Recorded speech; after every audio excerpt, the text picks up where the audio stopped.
Okay, it's 9:30, so I want to start on time. We have a lot to cover here.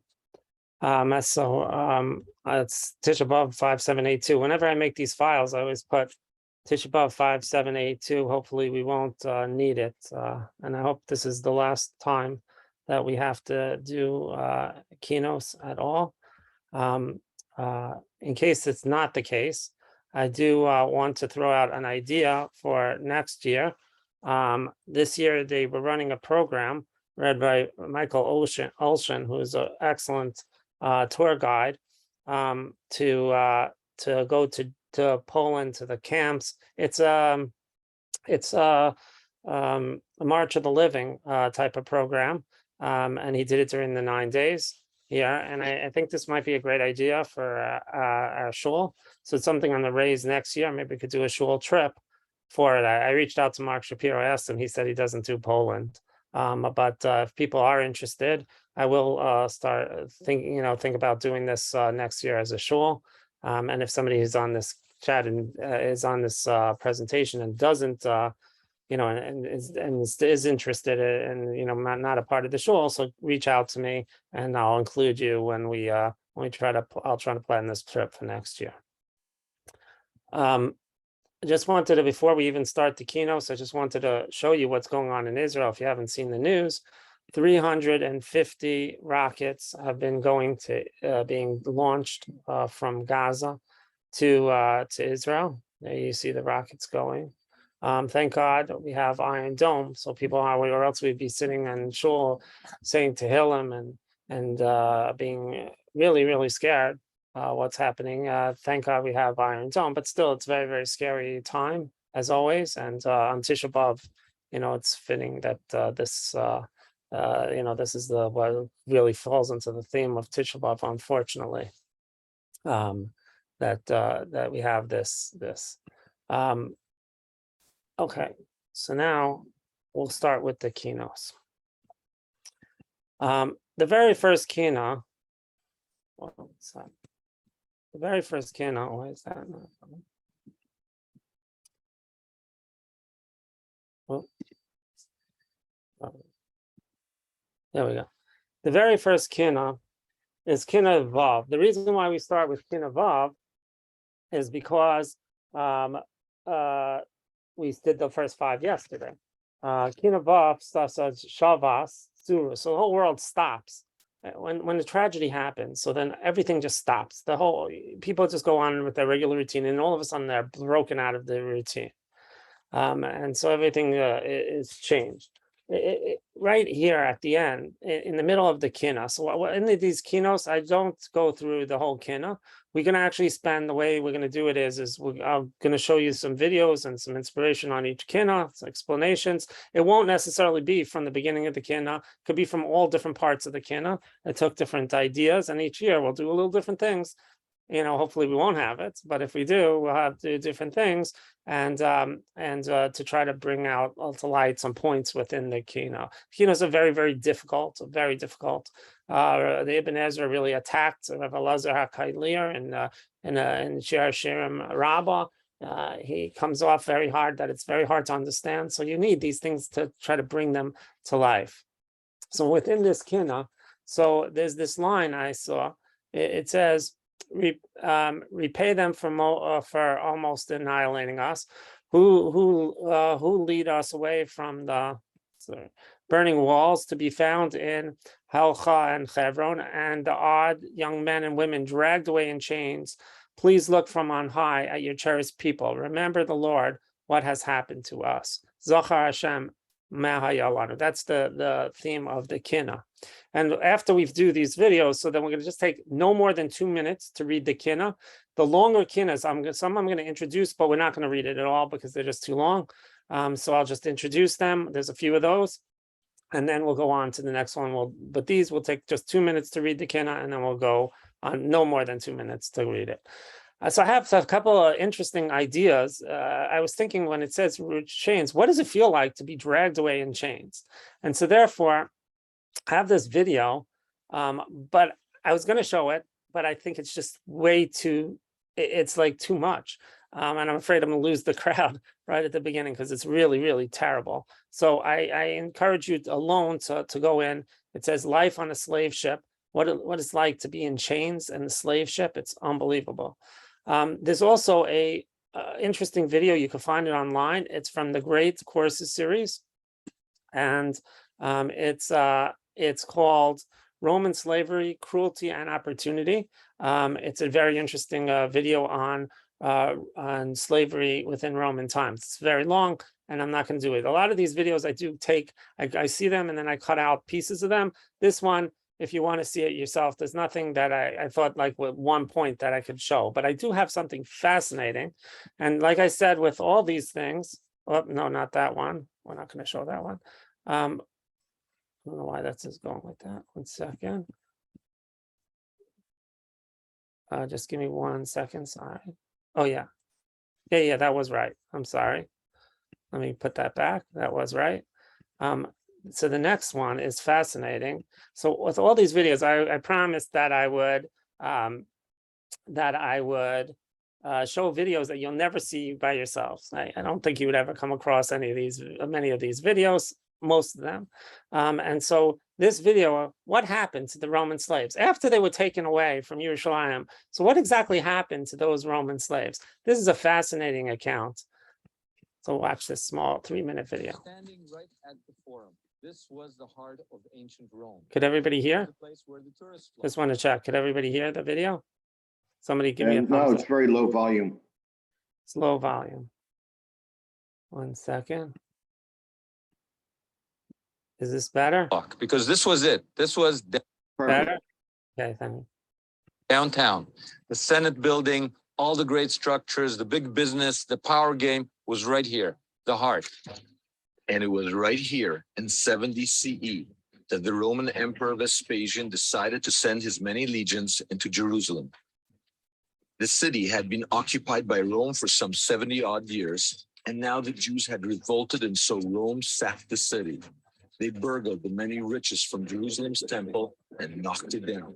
They returned to Rome with over 10,000 Jewish slaves in tow, and they paraded them right through this forum. But Roman historian Leah Klein tells me that it would have been a horrific and sad parade for many of the onlookers. We're talking about the defeat of Judea. Meanwhile, there were Jews in Rome. I mean, Rome was not just Roman. There were probably 11 synagogal communities in Rome. That's a lot. That's a lot of synagogal communities, but they were named after the emperor. So they took it seriously that they were Roman and Jewish at the same time. They went to the baseball game. Absolutely. They certainly played Roman, and they did everything that a Roman would do, except for their own particular needs as Jews and their own religious traditions. There were at least 30,000 Jews in Rome in the 1st century CE. Not counting slaves. Not counting slaves. 30,000 Roman citizens who were Jewish. That's a lot of citizens. Which means that they certainly had a voice in Rome.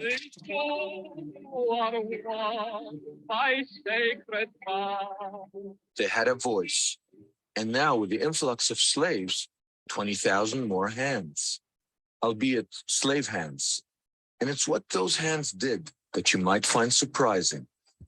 Within a stone's throw of the Forum is the greatest monument of the Roman Empire, the Colosseum.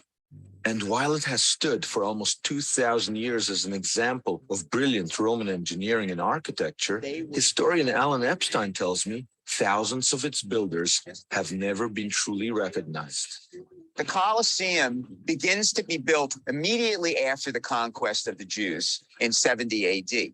In conquering the Jews, the Romans are conquering a people who's obviously much older than they are. The Romans as a people could only for the past several hundred years before this conquest, they could till the soil and they could fight. They were farmers and they were warriors. There wasn't much else. When they begin to conquer the other peoples in the Mediterranean, now they're elevating their culture because they're conquering people who have an older traditions. And now, obviously, Jews have been masons for thousands of years, going back to Jerusalem to 2000 BC. And what you get is the intelligence of building together with the Roman genius, because remember, they are great builders. They are fabulous engineers. And so together, the Romans and the Jewish slaves who were brought back as teachers for building, build this amazing amphitheater that, of course, is the largest amphitheater in the Roman world. Slaves, but master. Standing right at the fore. So the so you see what happened to From the about Jews. 1525 to 1860. What happened to the Jews after the thing is you see that the Jews did survive after this, and they did, but they were slaves, and they were acted as slaves within the Roman society, and some of the things that could be, I don't know, that's the one historian who says it, but it could be that this is how the Colosseum and other great Roman structures were built by Jewish hands. So we're going to start with just 2 minutes, no more than 2 minutes, and we're going to read to ourselves this. I suggest, because it's so hard, look it over in English. I put in the chat, if you look in the chat, I have the Kinnos there in English. You could download them. I have 2 different ones. There's one from Sfaria, but that doesn't have all the English ones. And then I have the one that the OU sent out during COVID. That also doesn't have all the Kinnos, but has many of them, and so so that should be helpful to just quickly read. No more than 2 minutes. We're going to just look over this Kinnot number 6.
Okay, Zohar Hashem Yalanu. So that's the next Kinnah again. So there's going to be Zohar Hashem Yalanu. Again, I have all day after this to go through the Kinnah quickly. A lot of the themes that we've seen in this particular Kinnah, we're going to come back to in other Kinnos as well. So the next Kinnah. Standing right. Next, so each one I'm gonna have a takeaway. That's what I do. We have takeaways. So the takeaway for this one is we should ask ourselves, how can we become more sensitive to the suffering of others? Here you see that the people are taken away in chains.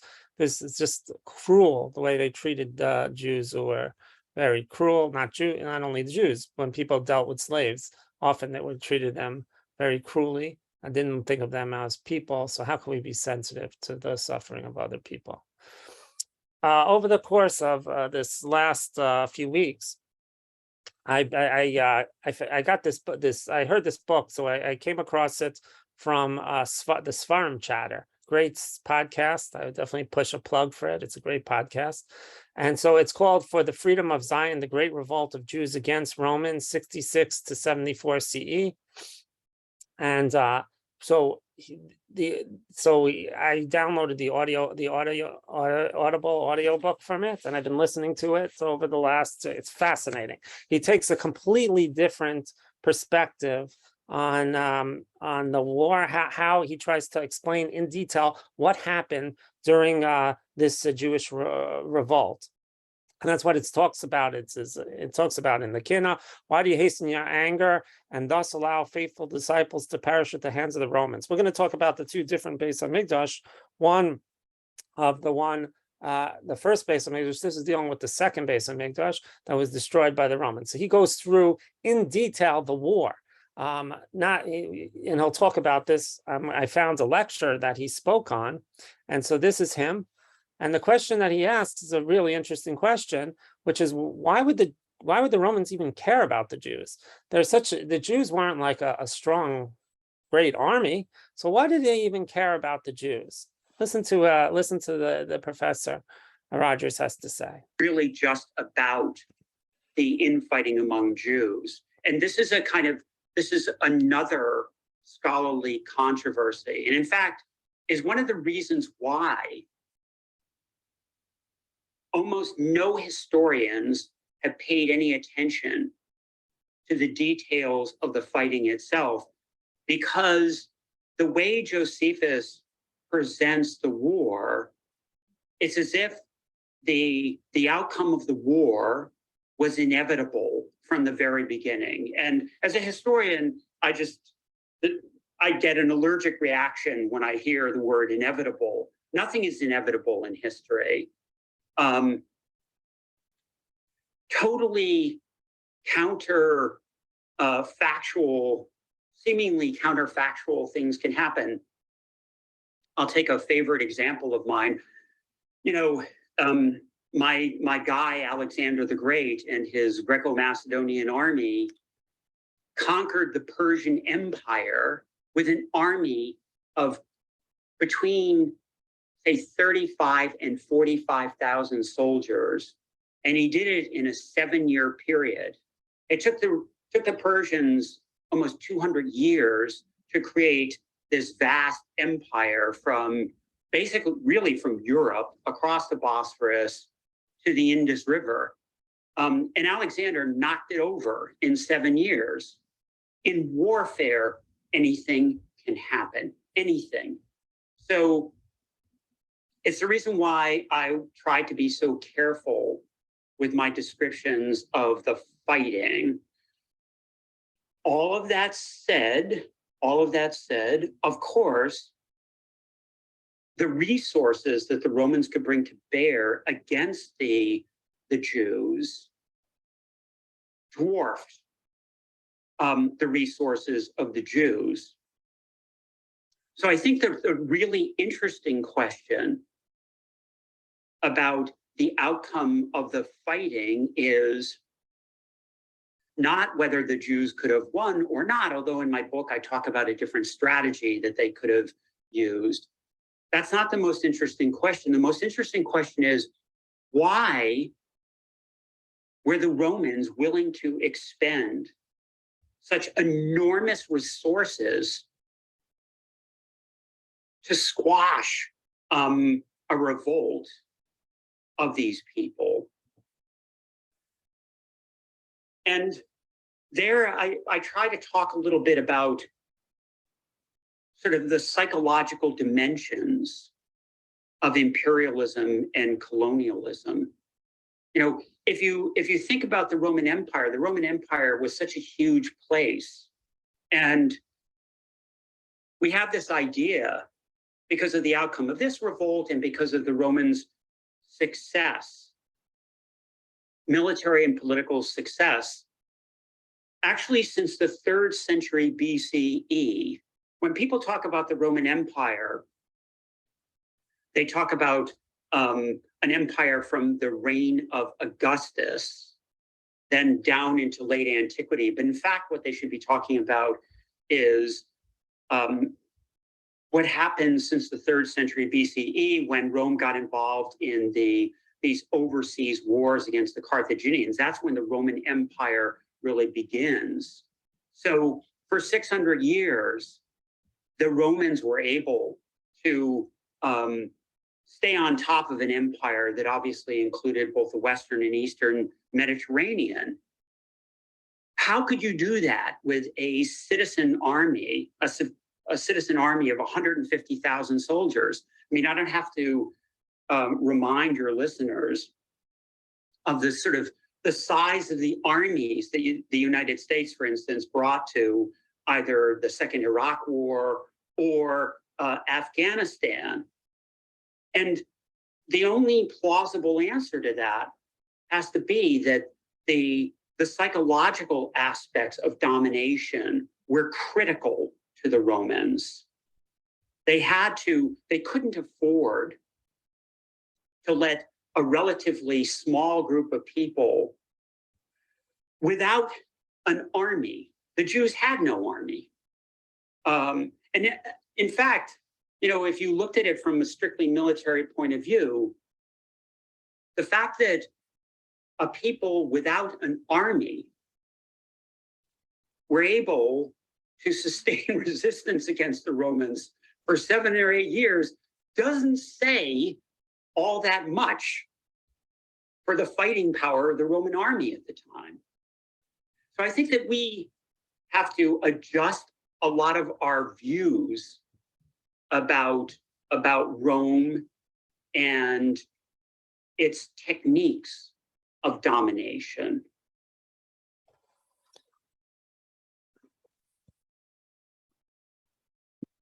Really just about the infighting among. So you see that I thought that's a fascinating idea that Rome. Really just about. So the takeaway I had was. Secretary. Sorry, I'm having problems with that. I don't know why. Secretary needs me. This is the next one. So the takeaway I had for this is that the Jews were not a real physical threat to the Romans, although he brings out very interesting how, like, that first of all, that the question Josephus makes it seem that it's automatic that they're going to lose, and he feels in his book, and he tries to show this, that it wasn't a case that the Jews did have a real shot at attacking Rome.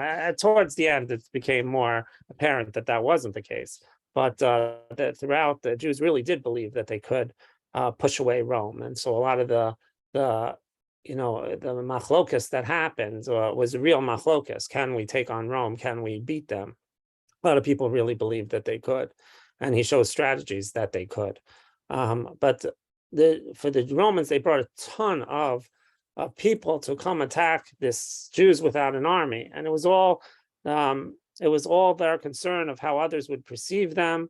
And for this, they end up performing terrible, terrible evils. If you read Josephus, I mean, look, we always take Josephus with a grain of salt, but he was trying to he mentioned such horrors that he points out in the book. He mentioned such horrors that he can't understand how the Romans, wouldn't think that this is even terrible. Even the Romans would think some of these horrors that they did was terrible, and the fact that he included in the book wasn't to show it off, was because he felt that those type of things did happen, actually really did happen, and they just were uncontrolled in their fighting and their brutality. So my takeaway, I guess, is what do we do that we're not proud of just for the perception of others? Maybe something to think about. So other things that we may do that are just really not so great, just for the other perceptions. We're going to look at number 7, Kinnot number 7. Again, no more than 2 minutes. We're going to read Echa Atzta Be'apecha.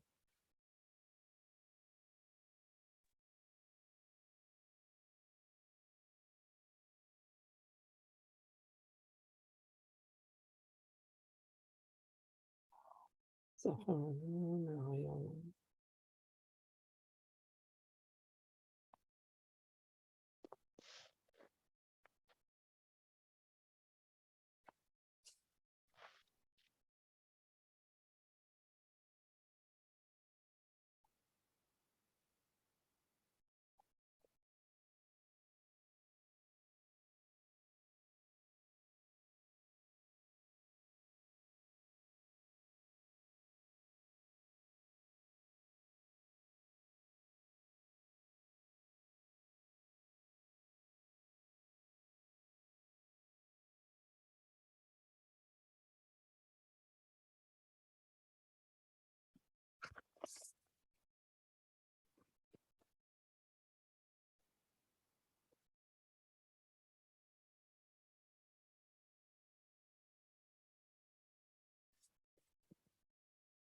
Okay, fast. In Kinnot number 8, so we have this line. It says that the guilt of those stealing the first fruits past my enemies hang over me, and I would declare these actions sinful. The constellations weep as the Kohen Gadol's tunic was torn. I scream out, "Oh, that I had someone to give me a hearing."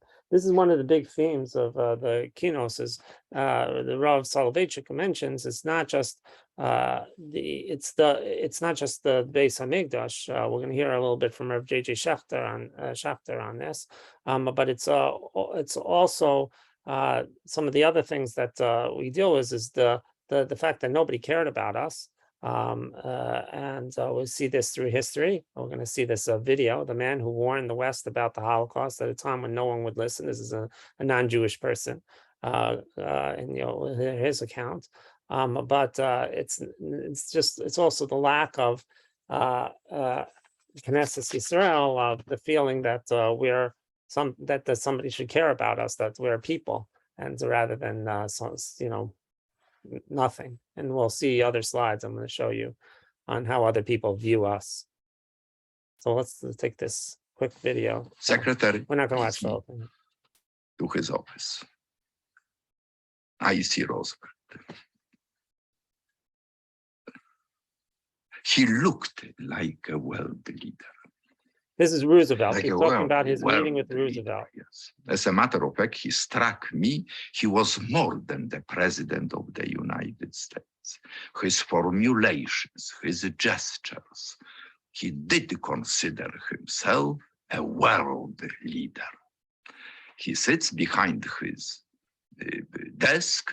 Behind him, of course, all American flags, very impressive, the whole wall covered by them, very high chair, Grand Seigneur, because I was warned he will not get up when he would shake your hand. He's crippled.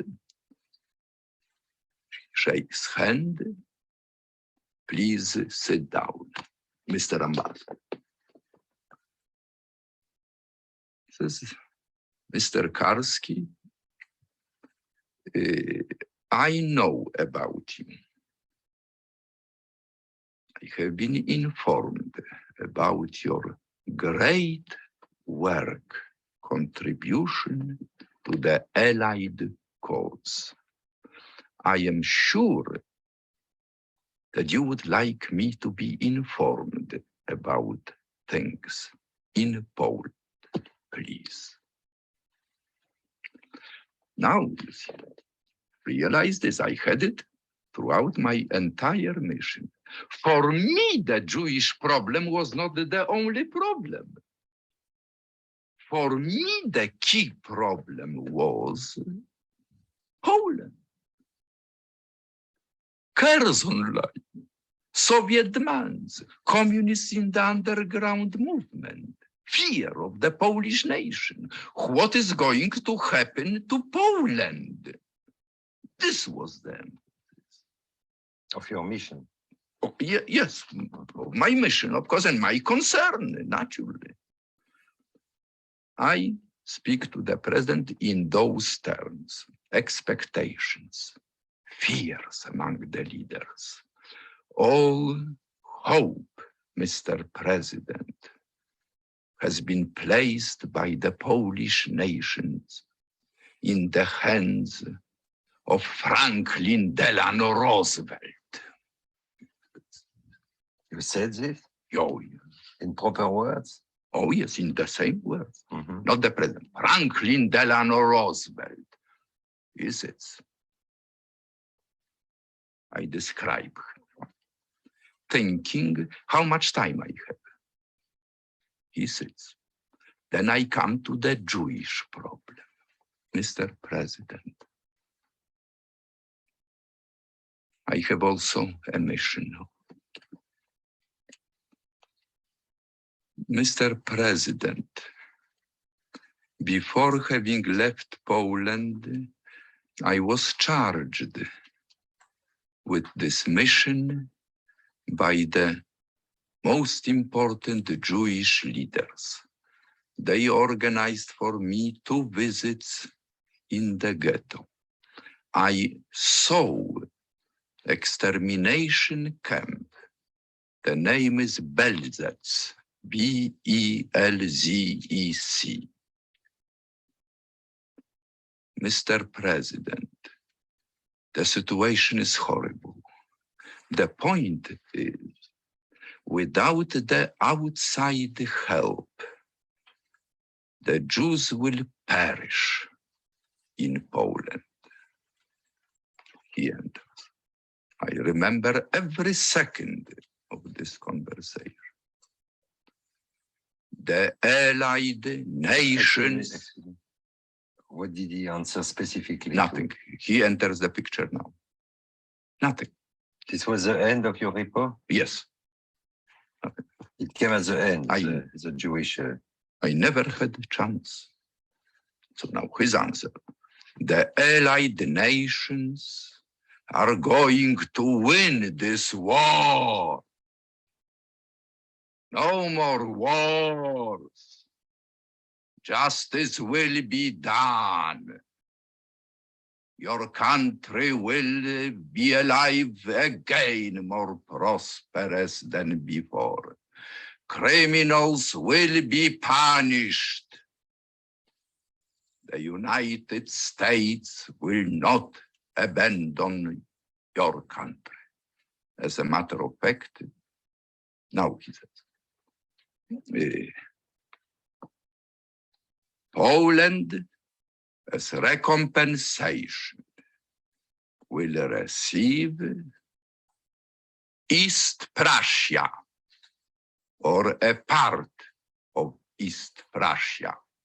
No more corridor. And now, Mr. Ambassador, what do you think about it? Because Mr. Ambassador loves it, only he wants all of East Prussia, not part of East Prussia. Short conversation over there. Then, when you return to Poland, you will tell your Polish leaders, this country will never fail them. They have a friend in the President of the United States. And now he does ask me questions. Oh yes, underground movement. Do you know what question he asked me? Do I understand correctly, young men, that before the war, Poland was essentially an agricultural country? Yes, Mr. President, it was so. Well, now what we understand in the Russian campaign, the Germans. So here you see that he didn't deal at all. He didn't really care, didn't talk at all about the Jewish thing. He raised it and nothing during that Secretary. Meeting. If we look at the next slide. Secretary. Here are some of the cartoons that you could see out there in the world.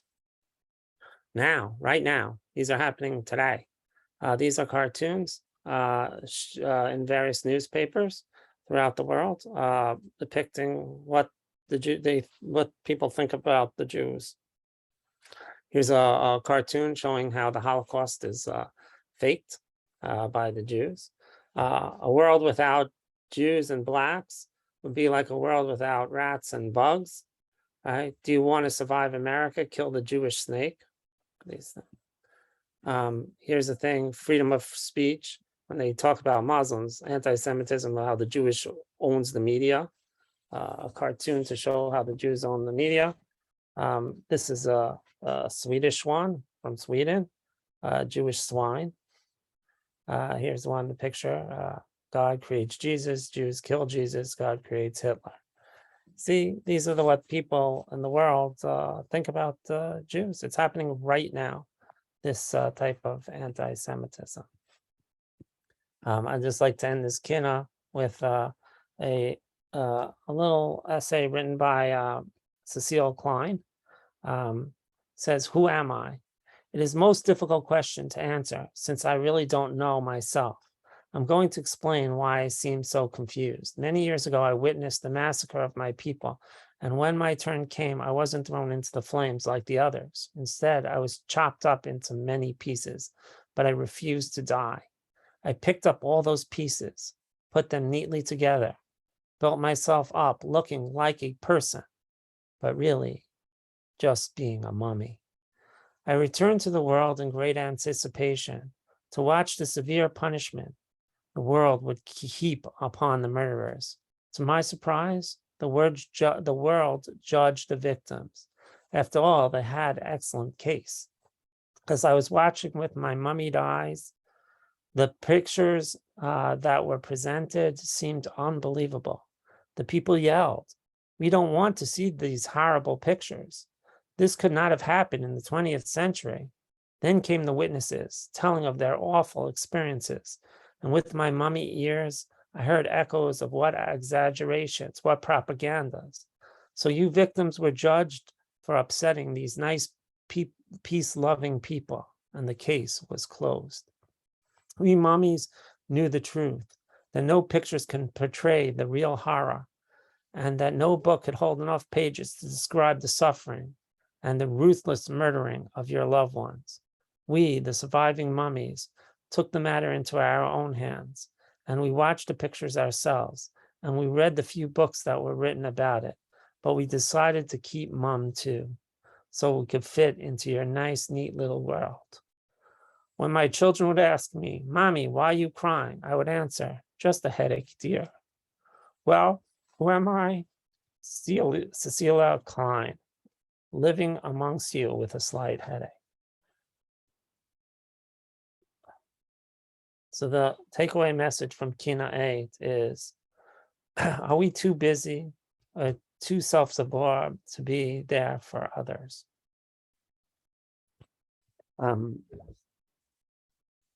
Let's read the Kinnot, and I have a thing here, but let's just go into the Kinnot.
We're going to skip the next Kinnot, number 9.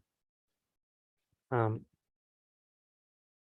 the next Kinnot, number 10, after that, deals with the Kohanim, the loss of our leadership. So the Kohanim, so they had different mishmaros, they had different groups that would go serve in the Beis Hamikdash, but that was only one job of the Kohanim. The Kohanim's main job was to be the teachers. They were the rabbis. They were the paid leaders. They were paid through trumos. They were paid through the matnos kahuna, various gifts given to the Kohanim, and their job was to serve Bnei Yisrael. So we're going to take a little lighter one and see a little inspirational video here on time to get to work.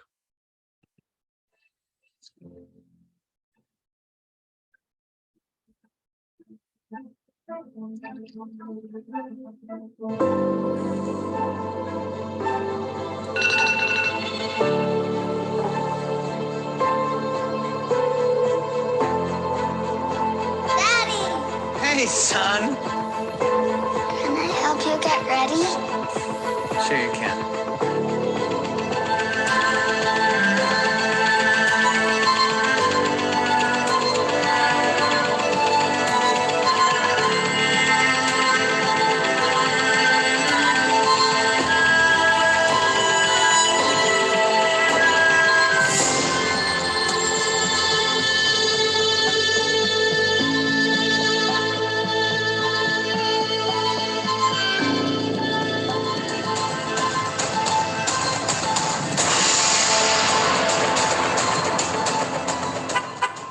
That's all right.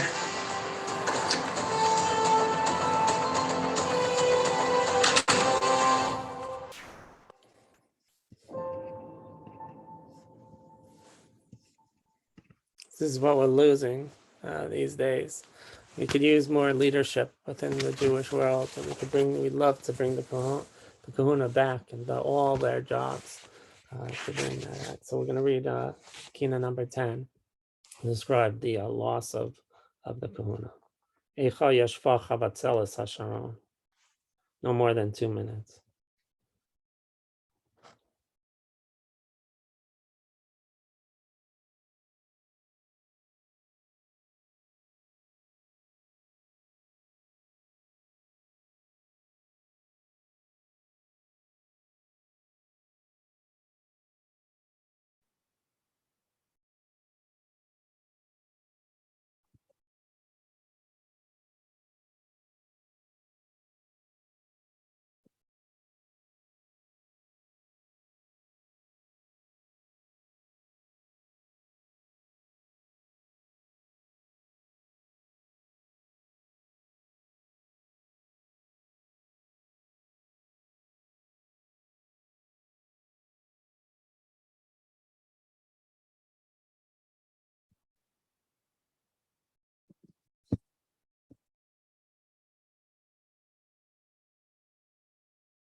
The takeaway from that last one is, do we take our service for Hashem seriously? The next kin is the oldest kin that we have. Vayechonen Yirmiyahu al Yeshayahu. Yirmiyahu laments over Yeshayahu. So we see this is when there was hope that the Jews, Yeshayahu brought this whole tshuva movement, and it was all squashed when he was killed, and that's really was the beginning of the end.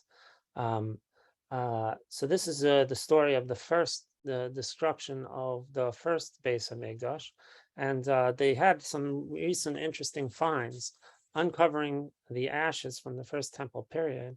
There was this interesting video of showing what's happened since, what have they found about the first temple, what happened.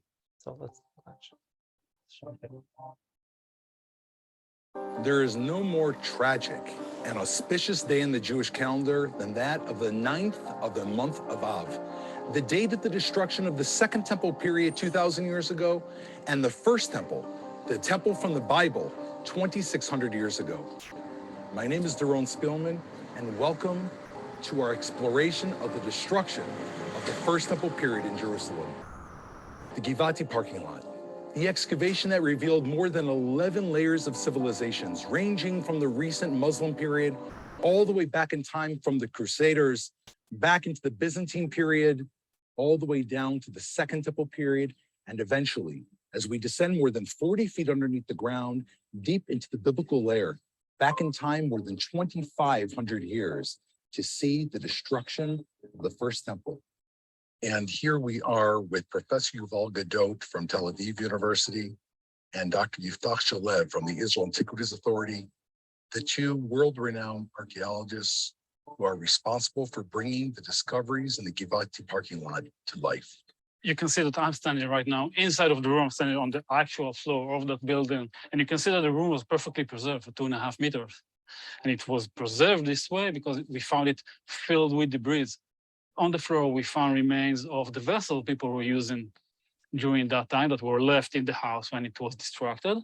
And also some indication for the activities that happened here. For example, we found here a bulla, a small stamp seal that mentioned a name. And the name was Lenatan Melech, Eved HaMelech, Natan Melech, servant of the king. Servant not as we find it today, poor person who need to serve food, but a minister, a high degree person serving in the temple. And that name, Natan Melech, is also mentioned in the Bible as a minister at the court of Josiah. So here, if we open up the biblical pages, you're saying in the time period of Josiah, either some type of royal servants or ministers of the king would have been here, Yiftach, working, and then later on the Babylonians came through and destroyed this? Exactly. We are now at the royal neighborhood of Jerusalem. If you want, we archaeologists found similar houses in other places around the city of David, not as big as this house, by the way. This is one of the biggest and most preserved one. But yeah, this is where people live during these days. So we heard from Dr. Shalev about this incredible royal room where ministers are living. Professor Gadot, would you please explain to us? And you can see here the stones. All of these stones are the stones of the upper floors that collapsed inward. Okay, so this is already part of this 586 collapse, but we know for certain that this place burned. And why do we know that? This is because of what we're trying to preserve here. First of all, the ashes, okay? Simply the ash. Okay, that's the burning of the building in 586 BC. That is the ash of the destruction of the time period of the First Temple. Exactly. So when Jews have been fasting for however many thousands of years on the 9th of Av, yeah, this is the actual ash. This is the actual ash. And you can see the pottery shards. These were probably complete vessels that were standing on shelves or something like that. And when the second floor collapsed and everything collapsed down, they broke down and physically are scattered here now. And you can see them more in the section. All of that will be excavated in the future, we hope. I want to thank you both so very much. This is so moving. There are 4 billion people in the world that can trace their history back to Jerusalem. And thank you both so much for what you do and also for sharing it with us. You're welcome. Thank you for coming. Please stay tuned. We'll continue sharing this with you as new research unravels and reveals what happened in this incredible place.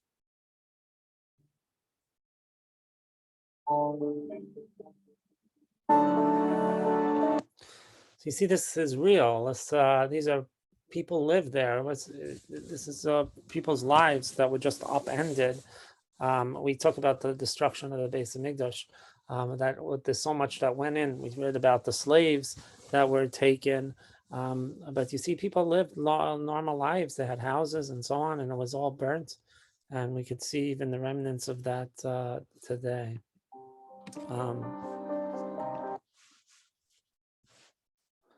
So the takeaway. Oh, so here's another video of what it looked like during the sunset.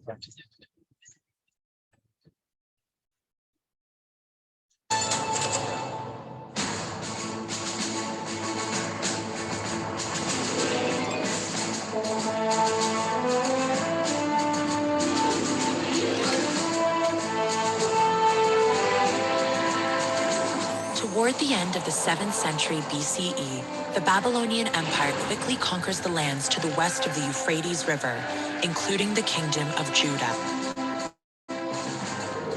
When King Jehoiakim of Judah tries to rebel against Babylon, King Nebuchadnezzar quashes the rebellion and exiles the rulers and generals. Just 10 years later, Jehoiakim's brother Zedekiah, the new king of Judah, rebels again against the Babylonians. Nebuchadnezzar is furious.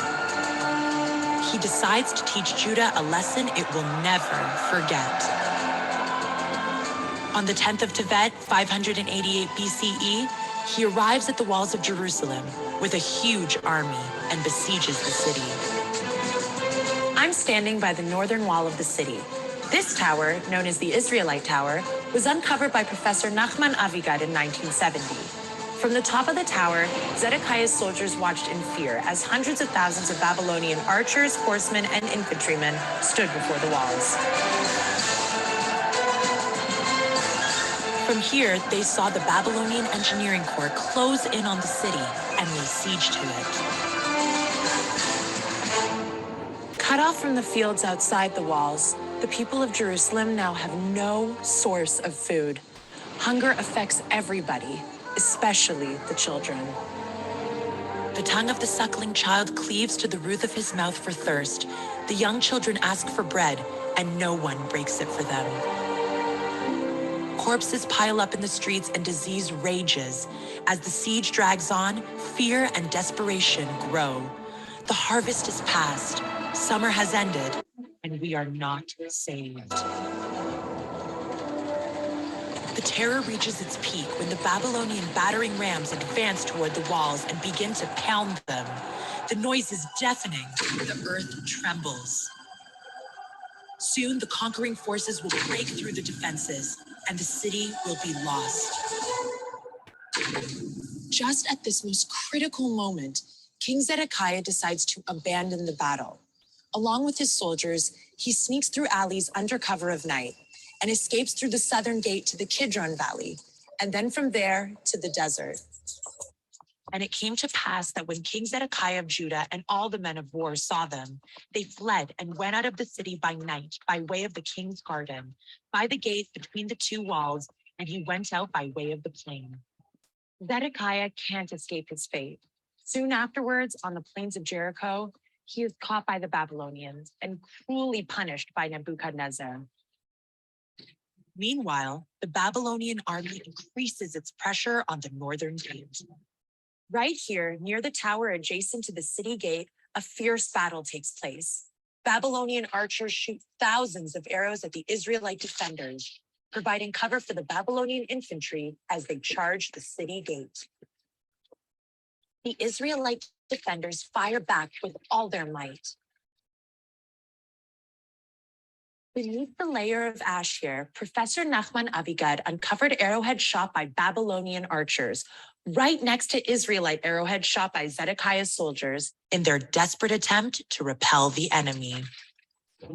Despite their efforts, the Israelite soldiers, hungry and exhausted, cannot stop the powerful, organized troops spread out before them. On the 9th of Tammuz, 586 BCE, after more than a year and a half under siege, the northern wall is breached, and the Babylonian army bursts into the city. The Babylonian soldiers slaughter the people of the city and wreak destruction everywhere. The cries of pain of the victims, many of them women, children, and the elderly, are heard from every corner. But Jerusalem will suffer its most deadly blow a month later. On the 7th of Av, Nebuzaradan, the Babylonian commander, arrives in Jerusalem and orders it razed to the ground. And in the 5th month, on the 7th day of the month, the 19th year of Nebuchadnezzar, king of Babylon, Nebuzaradan, captain of the guard, a servant of the king of Babylon, came to Jerusalem. And he burned the house of the Lord and the king's house, and all the houses of Jerusalem, every great man's house, he burned with fire. Here in the royal compound in the city of David, among buildings that collapsed in the horrific fire, archaeologist Igal Shilo uncovers a thick layer of black ash. It turns out to be the destruction layer of Jerusalem. The diggers' faces are black with the soot and dirt that covered the ruins from the burnt buildings.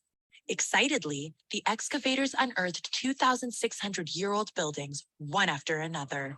They also discovered eating utensils, furniture, and seals, all buried under the ash of the Great Fire. In the sweltering summer of 586 BCE, all of Jerusalem is set ablaze. On the 9th of Av, the temple, the symbol of the spiritual covenant between the Israelites and their God, goes up in flames.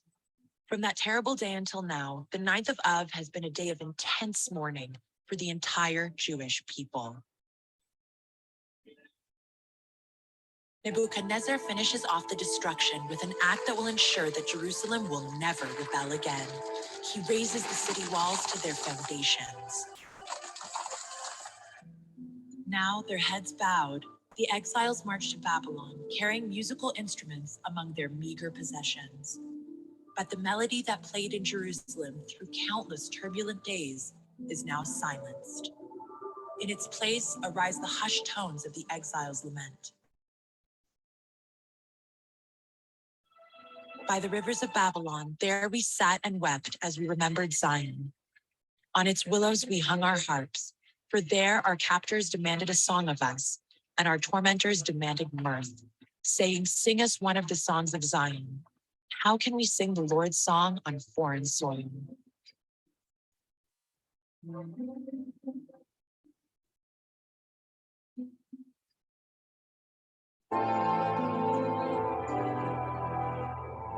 And just to orientate ourselves right now, we are standing on the eastern slope of the city, and we are actually standing inside a house from the First Temple period. I'm holding in my hand 2 arrowheads discovered in the Babylonian destruction layer. Now, how do you know that this is Babylonian? Well, in archaeology, we work with something we call typology, types. Basically, if I use a modern example, if I take a look at a car from today, it will not look the same as a car did 50 years ago. And the same thing is true in archaeology of every type of find that we have, whether it's pottery vessels or weapons such as these arrowheads. So as we can see here, these arrowheads have these 3 prongs. They're not the usual flat leafed shape. And these are typical of the Babylonian destruction of Jerusalem. And what is it made from? Because it's got like a greenish, bluish color. So these are made from bronze, and you can see here the hole in which the arrow would have been inserted. Okay, the wooden part of the arrow would have been inserted. Joe, thank you so much for joining us today. It's been my pleasure. We have seen so much of the destruction of Jerusalem today, but the Bible also says, speak tenderly to Jerusalem and tell her that her sad days are over. By joining the Jerusalem Watch, you can join a lot of people all around the world that are not going to help us only to uncover more of her glorious past, but also accompany her to her promised future to become a praise to the earth.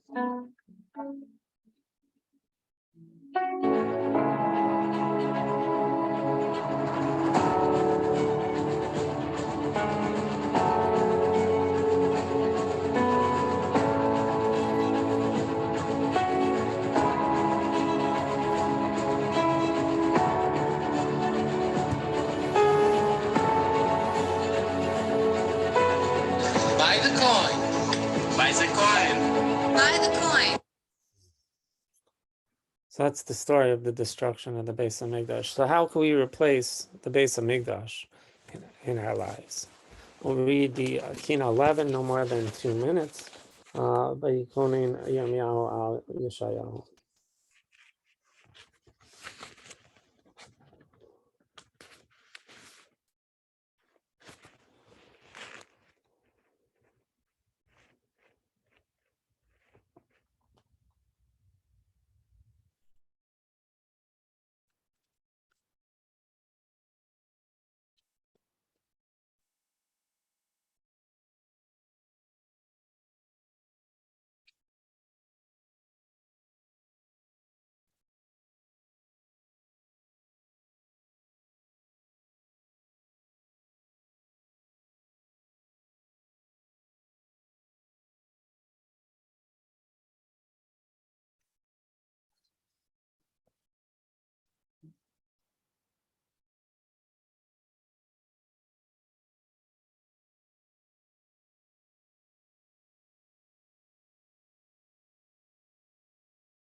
So the next Kinnot, a ko, the word ko or so. So where is the merit of the word so or ko? So that's you see throughout this Kinnot number 13. We're skipping number 12. Kinnot number 13, where these are the brachos that Hashem made to throughout the generations had the word ko in it. So the Python is using those words ko to show what happened to all those brachos. Well, why is it so? Well, one of the things is what happened to everything. What happened to the Jews being special? When did Jewish blood become so cheap? Watch this video. It's good. We know this happened. We know about this, but to hear it from the words, how cheap they view Jewish blood is so sad. This is one of the figureheads in Hamas. يهودي متواجد في الكرة الأرضية ذبحا وقتلا بإذن الله سبحانه وتعالى كم التسليم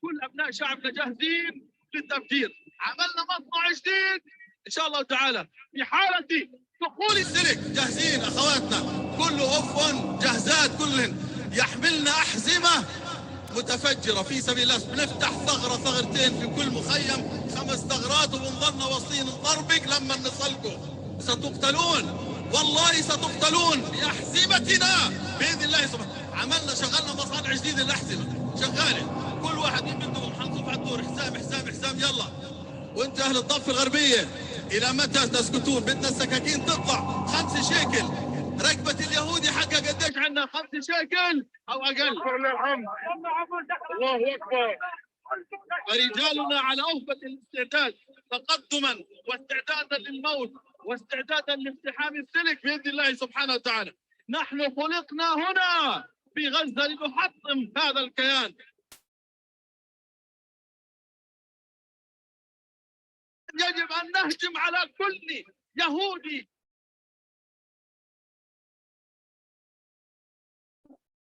So that's we see from Hamas. We know that happened. That's today. That's happening today. These incitements are happening constantly against the Jews to go and kill the Jews. We're not going to watch this whole video. This is J.J. Schachter's introduction to Kinnot, and he talks about this loss of the relationship that we have with Hashem.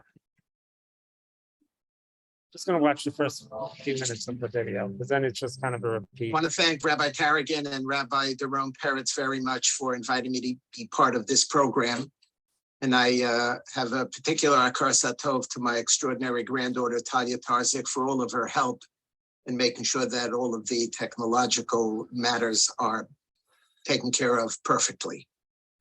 I have a surprise for you and maybe even a shock, and that is that Tisha B'Av is not really about mourning for the Churban Beis HaMikdash.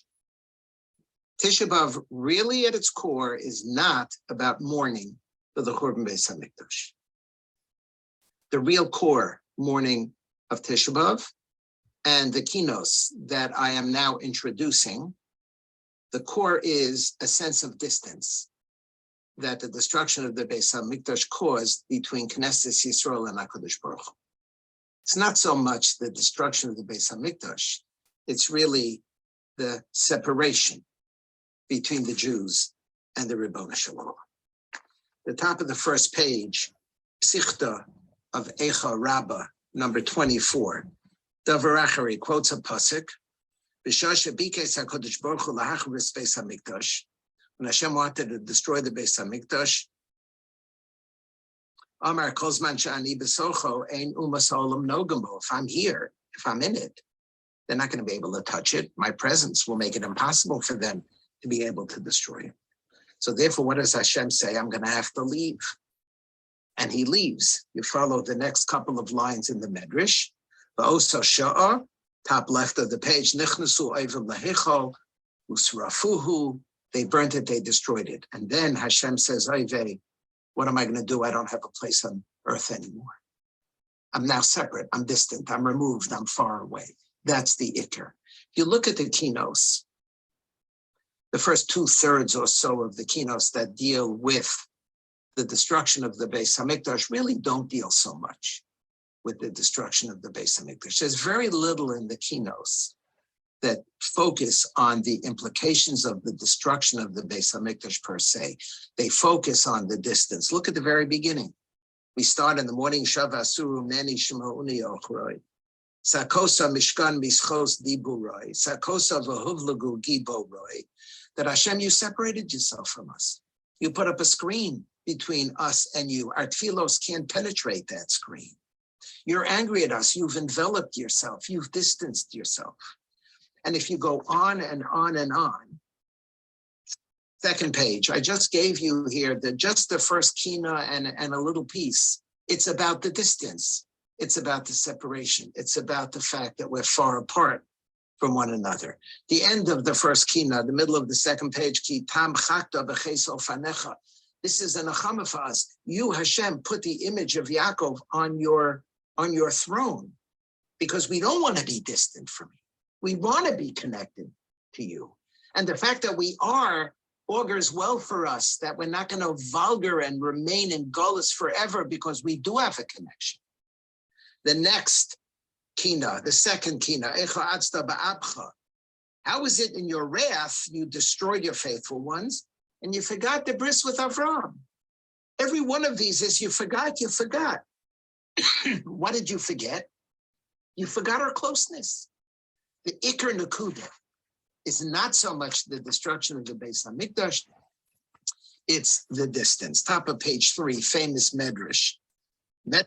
He just goes on with the same idea. He goes through a lot of kinos, showing how each kina talks about this distance that we have, the loss of this relationship that we have with Hashem. So the takeaway is, how much do we value being Jewish and our relationship with Hashem? We should think about that. It's a very important question. And what are we willing to sacrifice for it? That relationship, how important is us? So we're going to do a 2 minutes, a Omar.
Next Kinnot. Zochar Shah Tsar Pifni. So this is Kinnot number 16. We're not going to read this one, but I just want to give you a little bit of history of the Roman history. This is interesting. So you just quickly, how did we get? So he said, how do we kind of get there? I want to just show you a little bit about Rome and some of the Roman emperors, and we'll talk a little bit about the Jewish the Gemara's perspective and the secular perspective as well. This will be quick. So if we look here, if you go to Wikipedia, you'll see a list of all the Roman emperors. Here's from Augustus, right, to Claudius, and then here you have Nero. Okay, so we can have from Caligula. We're going to start a lot of this in Caligula. Crazy, really a lot of crazies. Claudius, Nero, look how long he lived, age 30, 63 and 28. Then we come into the year of the four emperors. This is the four emperors have 1 year. In 1 year, you had four emperors. Nobody heard of these three guys, right? Because they died or killed, committed suicide after losing battle. They died very quickly. And then we land in Vespasian and his son Titus, right? So that's where we get to in the base, in the destruction of the Beis Hamikdash. If you go to the site Roman Jews, they have a whole story about Nero and the Jews. So Nero, again, he lived a very short amount of time, 30. He committed suicide.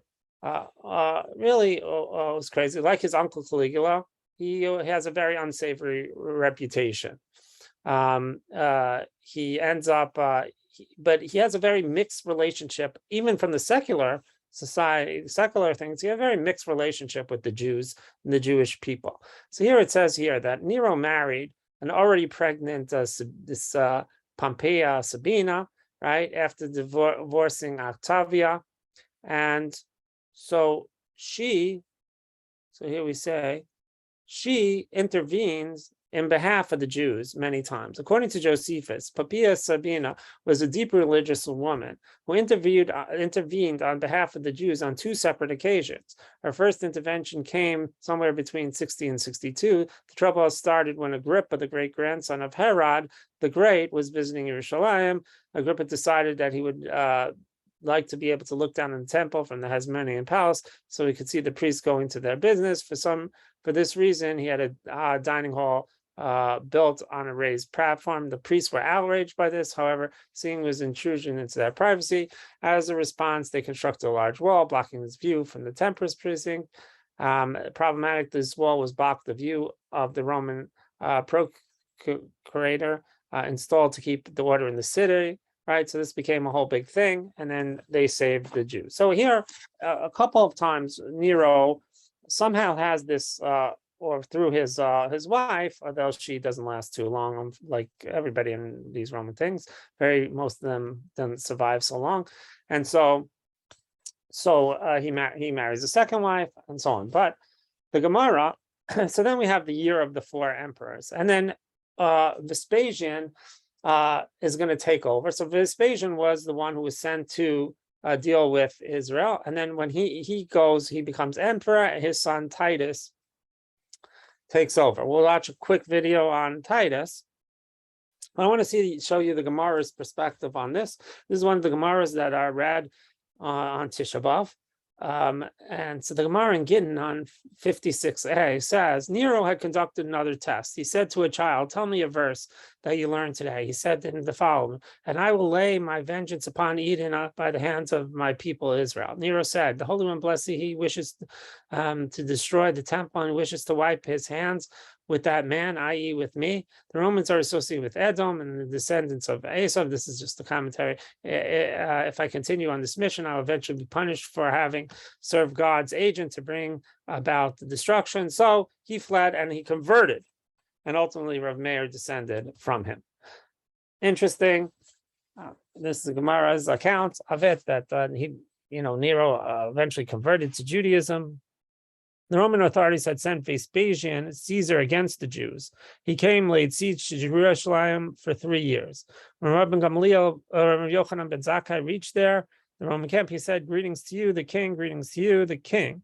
Vespasian said, "You are liable to 2 death penalties, one because I'm not king, and yet you call me king, and furthermore, if I was king, why didn't you come to me until now?" And Rabbi Yochanan ben Zakkai said, "As for you said about yourself, I'm not king." And then he goes on to show that he then finds out that he is king, and then he asks for his requests.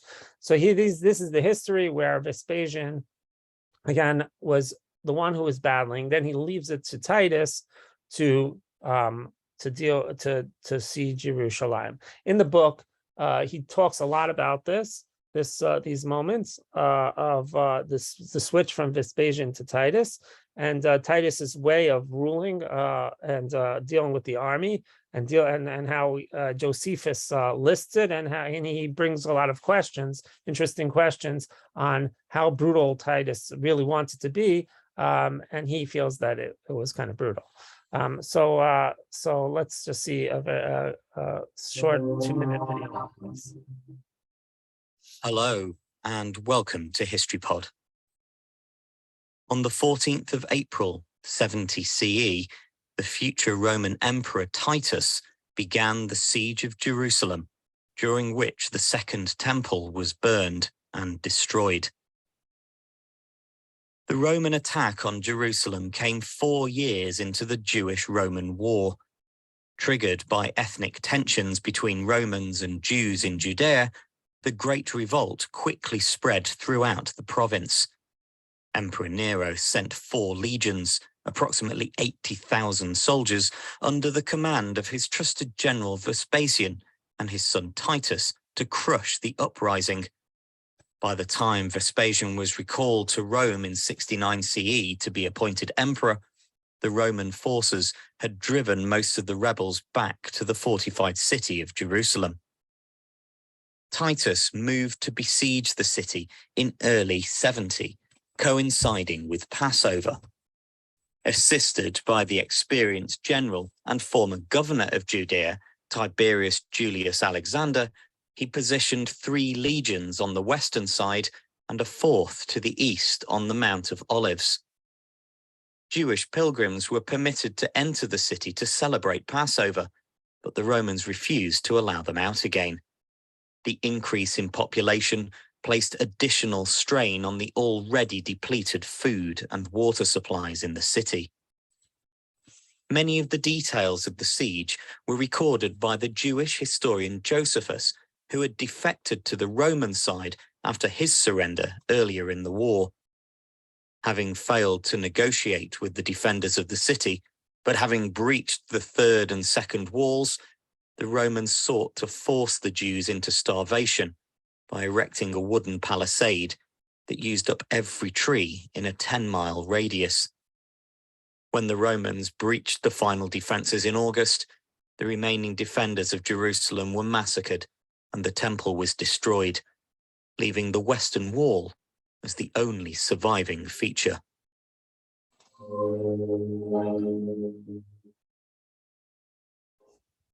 Okay, we're not going to read that one. The next Kinnot 17, again, we're not going to read this one, but I did want to show you this. This is interesting. What a survivor. I credit Shmuley Silber for this one and the last one. I found he had these 2. So now I'll tell you how a survival feels. A survivor is an actor experienced her art. She puts on nice clothes, matched up with a smile, and tries to recapture the pleasures of life and become keenly aware of her inability to enjoy. A survivor will go on vacation, and while watching a show, there will appear in her mind the picture of a mother with her grandson in her arms, grasping for breath. A survivor will read the paper about a fire and desperately hope that her brother died in the fumes before the flames reached him. A survivor will think of her sister with her 3 dead children and inhale the gas to feel the agonies of their death. A survivor will go to a party and feel lonesome in the crowd. A survivor will be very quiet, yet scream inside. A survivor will cry and pretend to her children it's a mere headache. A survivor will make large weddings, invite a great many people, but the one she wants most will never arrive. A survivor will go to a funeral and not cry for the dead who died, but for the ones who were never buried. A survivor will reach out to you and not let you close, for you remind her too much of the distance between her and you. Remind her too much of what she could have been, yet will never be. The survivor is only at ease with other survivors, though they will never tell about their past. The survivor is broken and beaten in spirit. She lies even to herself and pretends to be like you. A survivor is a wife, mother, friend, neighbor, yet unknown to all. She is known only to herself. A survivor is a relentless, tortured person. The only thing that she can really enjoy are her children. Yet a survivor's child is not easy to be, for she expects from her child the impossible.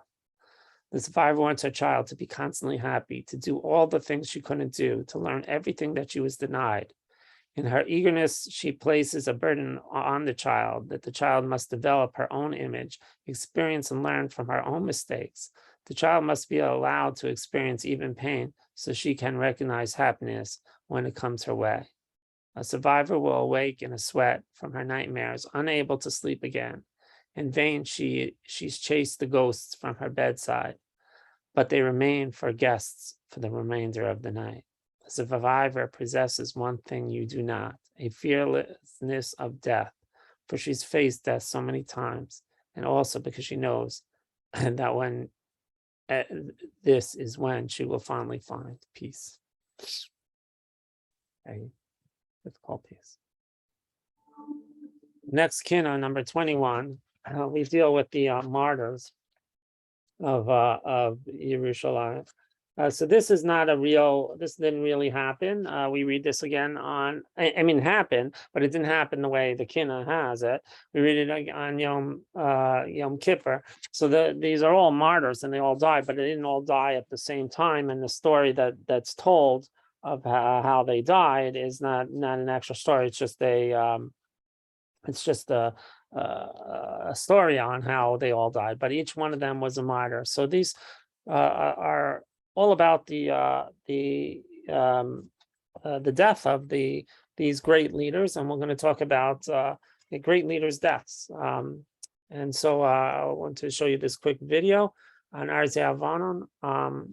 From this was from the Mizrahi video.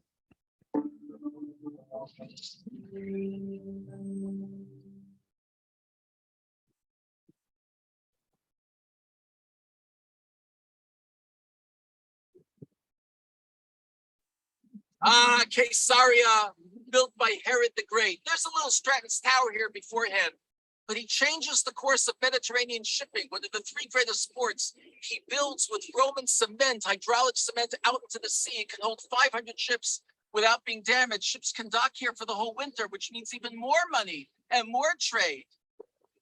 Caesarea. And Caesarea becomes the seat of the Romans after Herod's death. And Rabbi Abahu was here. Rabbi Yoshaya was here. We blow shofar like Rabbanan de Caesarea here in the middle of the Gentile power, of the occupying power, are the Rabbanim of the Mishnah and of the Gemara. We're standing on the platform that Herod built as an idolatrous temple in honor of Augustus Caesar, has the commanding view.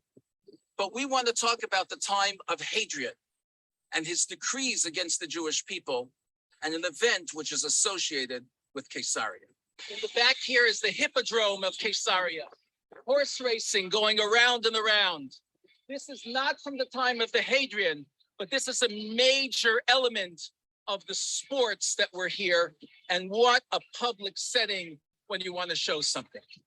Along the sea, that hippodrome, that chariot racing stadium collapsed from a tsunami and fell into the sea. We are now in the hippodrome from the time of Hadrian, which is the time of Rabbi Akiva.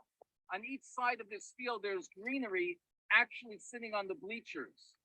The Romans celebrated their conquest as rulers of the world by bringing in precious objects from different countries. And so we have an Egyptian Aswan granite obelisk over here. And there would have been other elements along the spina, the spine. We're in the most expensive part of the stadium because here's where the chariots would take a turn, and often people would fall off the chariots would clash, people would fall to their deaths or get mangled, and the Romans loved the gore. So this is what they wanted to see. The royalty would sit right here where we are standing, watching Roman spectacle sports. In Avesta Rabbi Nassan, it talks about Rabbi Akiva being brought to the Tetrapylon, which is normally meant the crossroads of the city of Caesarea. Modern scholars like Yehuda Ziv and Avner Goren suggest that this hippodrome is where Rabbi Akiva would have been brought to have his flesh ripped from his body and killed in a public spectacle. So we read about the 10 Haruge Malchus who are killed between the time of the Second Temple and the Hadrianic revolts, Arzeha Levanon. We cry because the loss of tzaddikim is Kisrefas Beis Elokeinu. It's like the burning of the house of our Lord. And Rabbi Akiva is very special because Kula Maliva de Rabbi Akiva, our Torah was channeled through Rabbi Akiva. And so we read, Me'acharav, they brought Rabbi Akiva, Okaharim betochnim zu b'svara, though he started learning Torah very late, he crushed mountains together and pulverized them to dust. He got to the bottom of things. Osios to Rabbi Akiva, the Aleph base, take nothing for granted, built everything up, stay away. 24,000 Talmidim lost, but the Talmidim at the end of his life are the ones who we have that Torah through. And they ripped his flesh with metal combs to break him. His neshama went out on Echad. And they said so much. He said, well, the whole life I wanted to know, how can I serve Hashem? V'ahavtam b'mekayim it. He went out with the Echad. Ashrecha Rabbi Akiva, your body is pure b'chol minei tahara. When we cry over Rabbi Akiva and over the sages, we mourn that loss of their light. And the Kinnot ends with asking Hashem to please restore that light.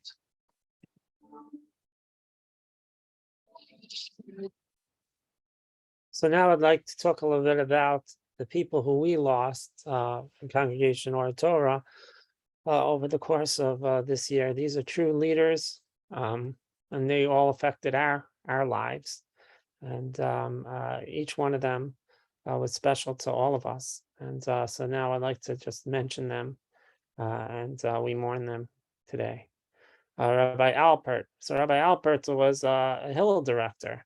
He really had a big influence on a lot of people.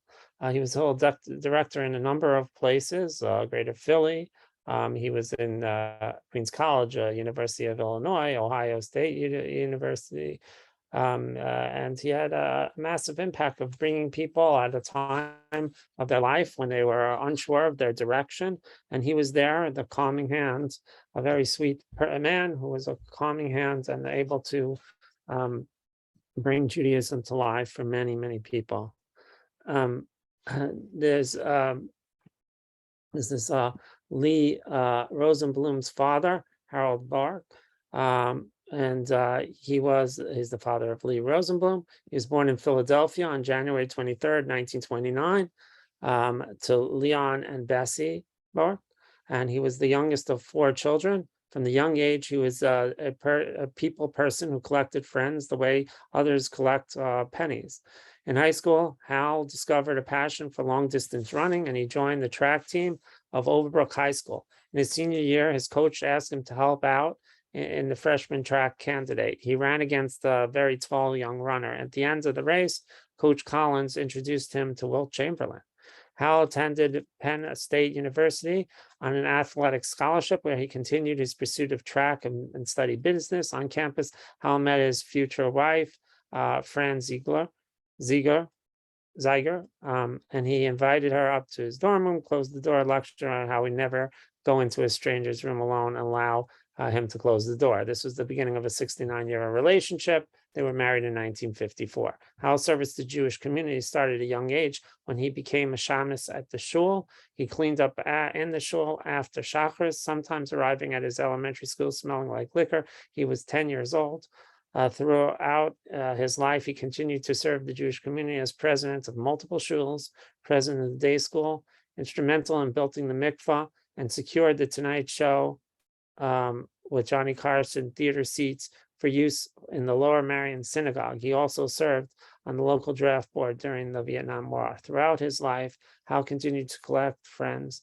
Shabbos is time to host both his friends and strangers. Friends' question when he returned from shul each week was, how many people should she set the table for?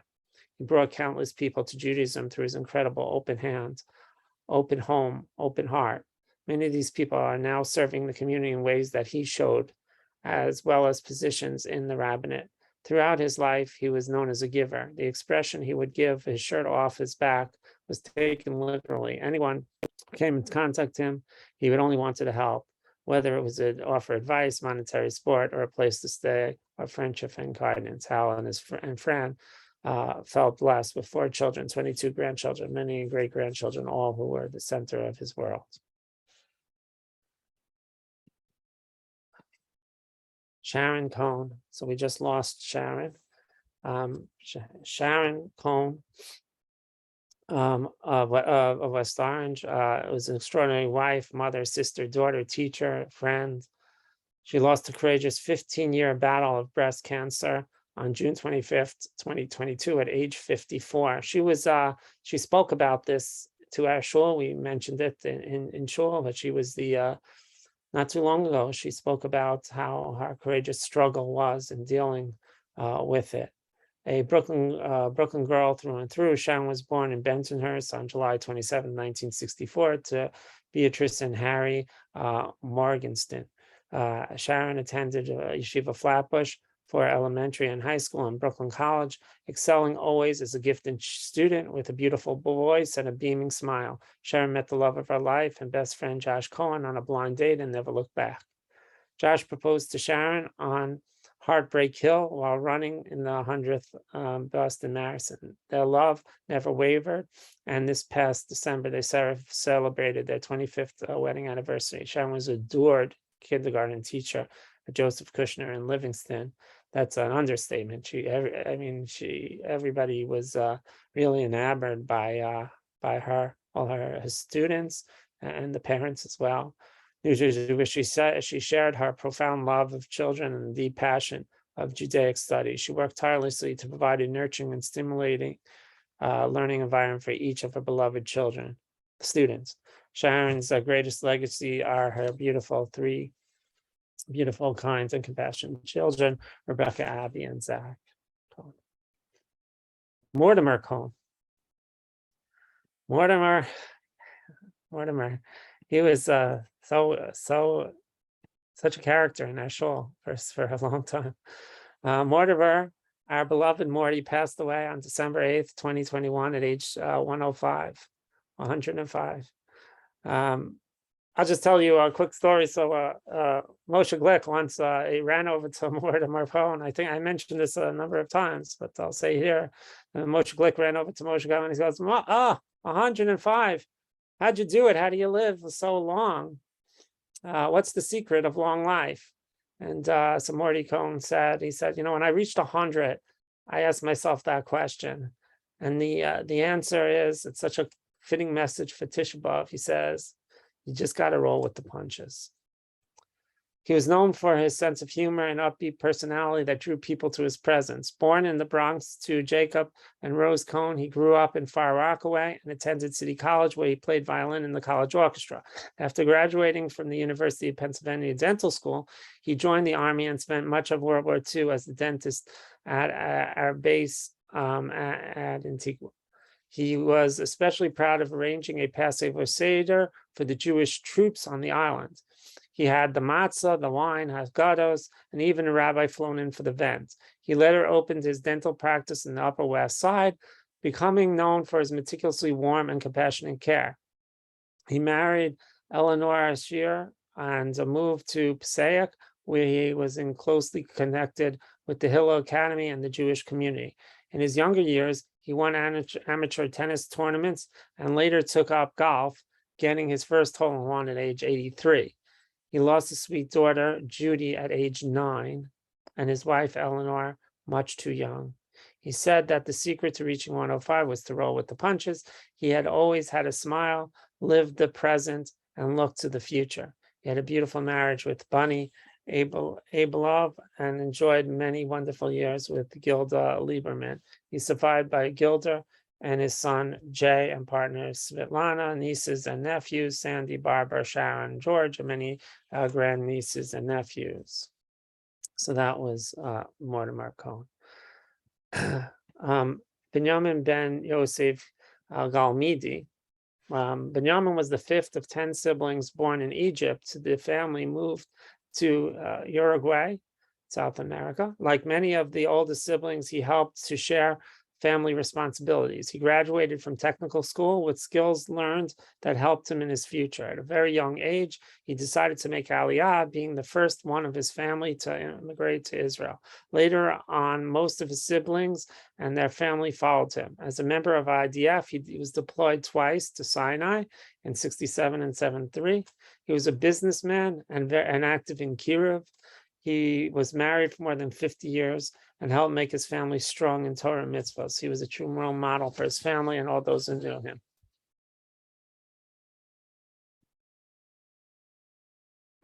This is Debbie Druce's father, Bernard Greisman.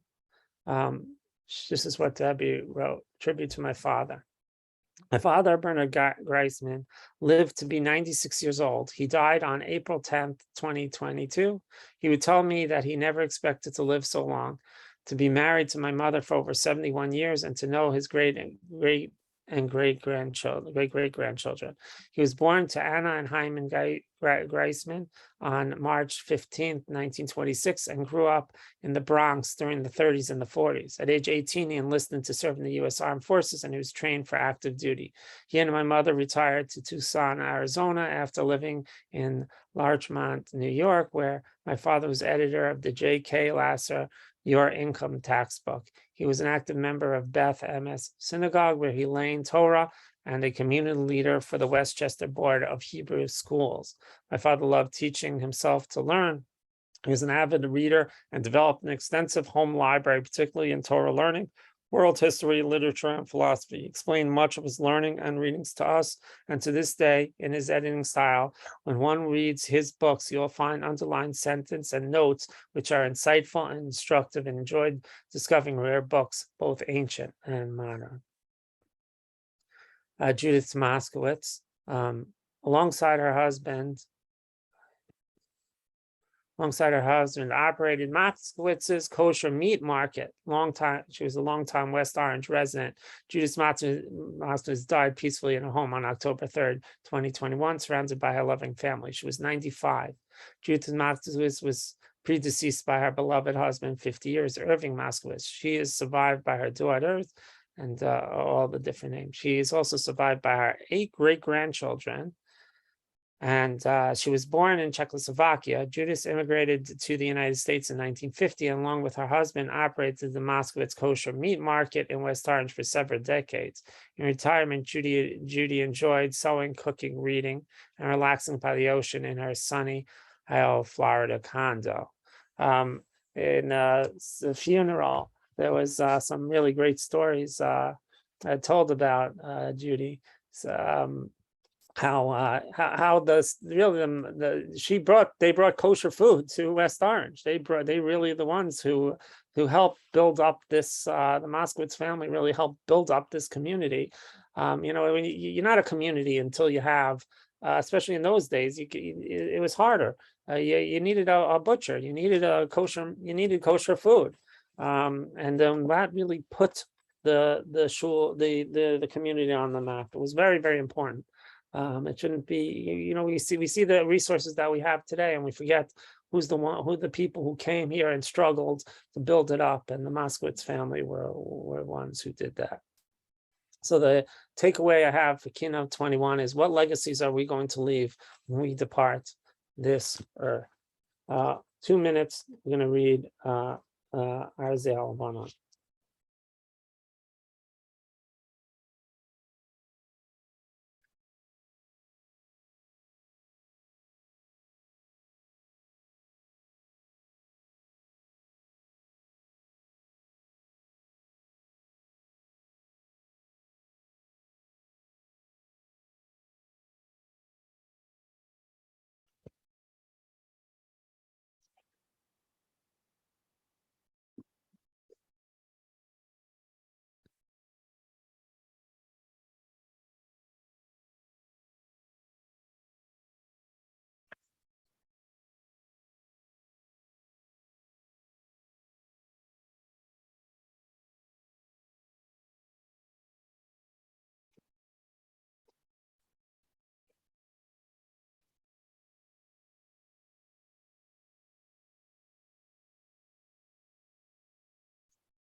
The next one is Kinnot 23. So this Kinnot, so I want to read this.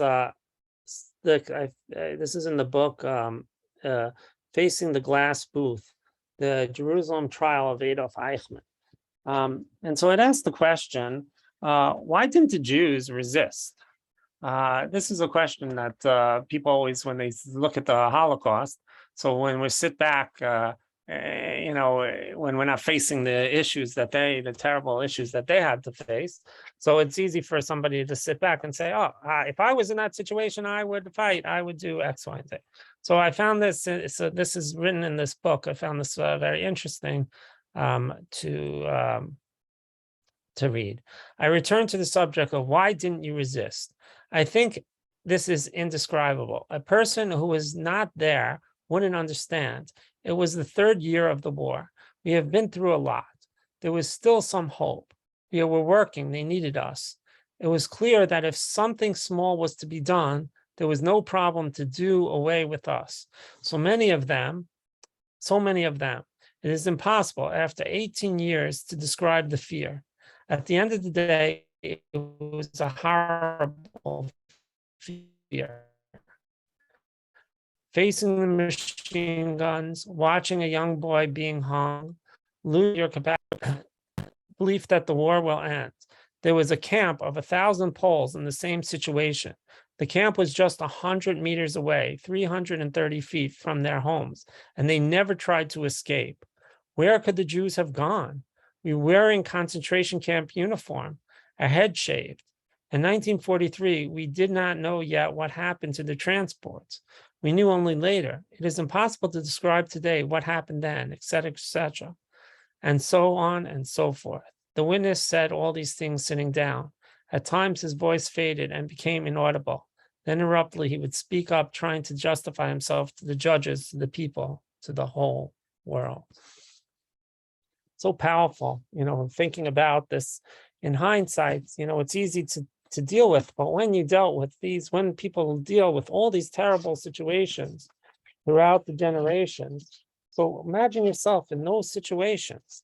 How would you feel in those situations? Even you who experienced and survived Auschwitz, who experienced and survived the Death March, all of which we'll talk about later, say, we choose to be victims, that victimization is something that happens to us, but we choose to be victims. Yes. How so?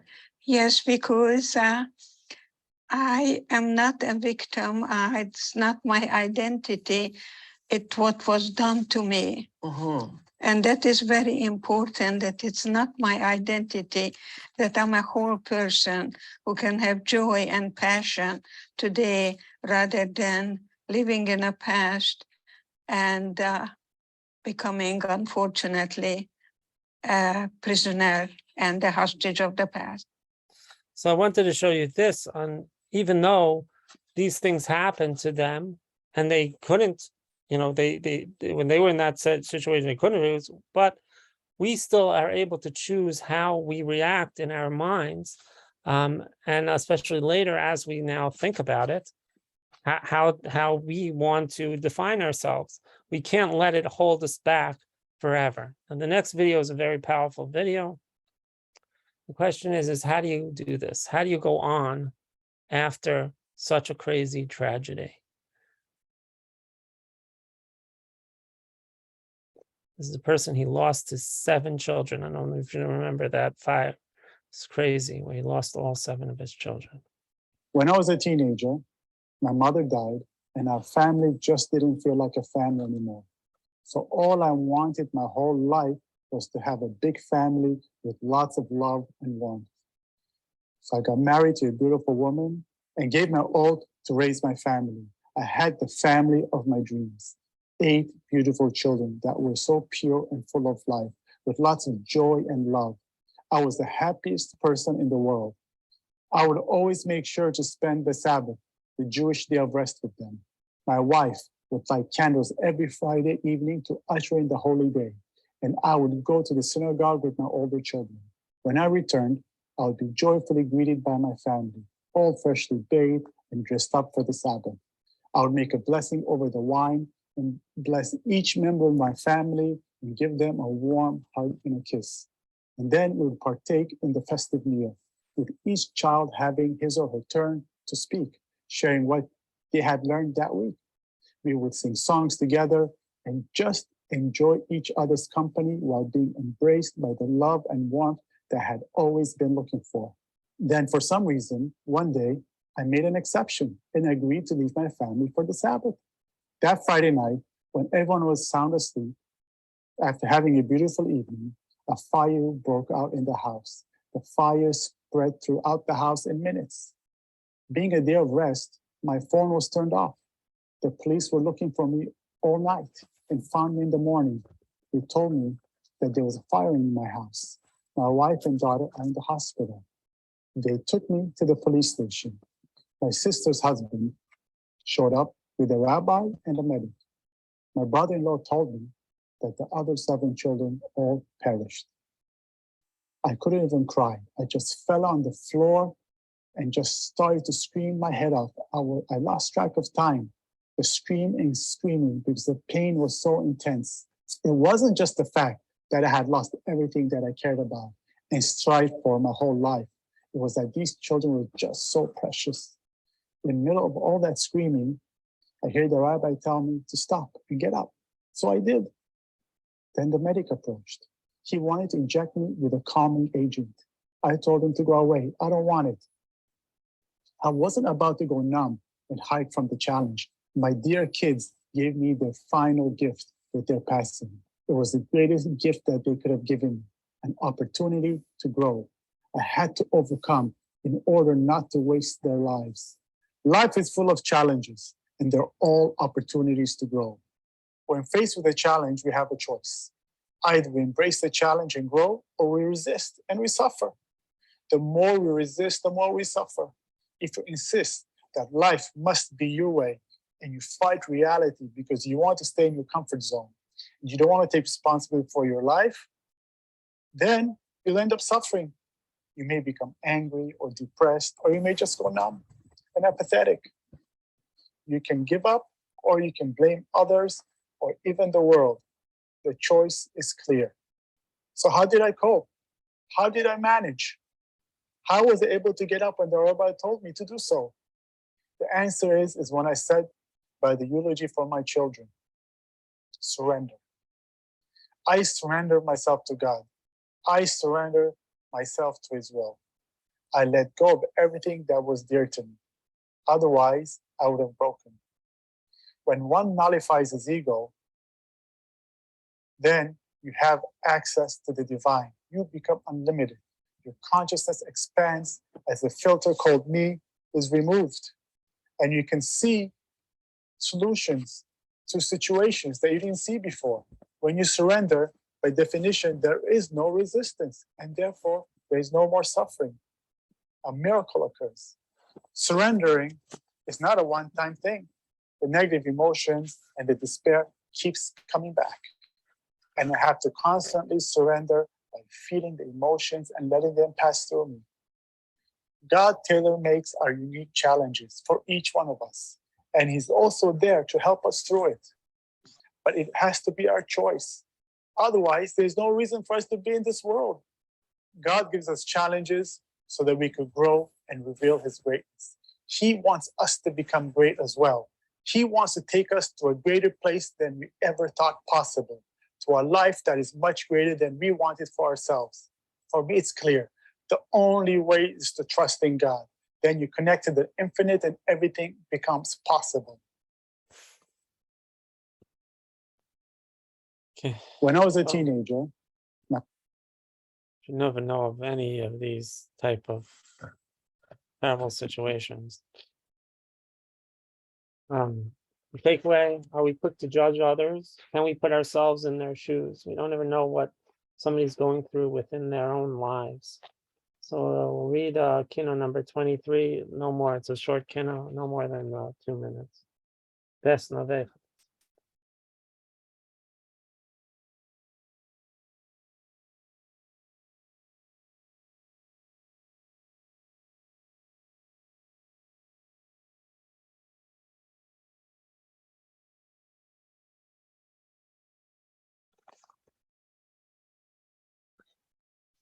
the way that tie into this Kinnot, the Kinnot itself is a very interesting Kinnot. Deals with the children who were brought together as slaves, going, they grew up in such a great with the kingship. They grew up in a world of kingship, and here they are, brother and sister, being brought together as slaves to provide children for their master, and they cry, end up dying from it, the heartache. But yeah, you never see somebody could be really on top of the world, a leader, and then all of a sudden in a terrible situation, how they deal with it. It really makes the difference.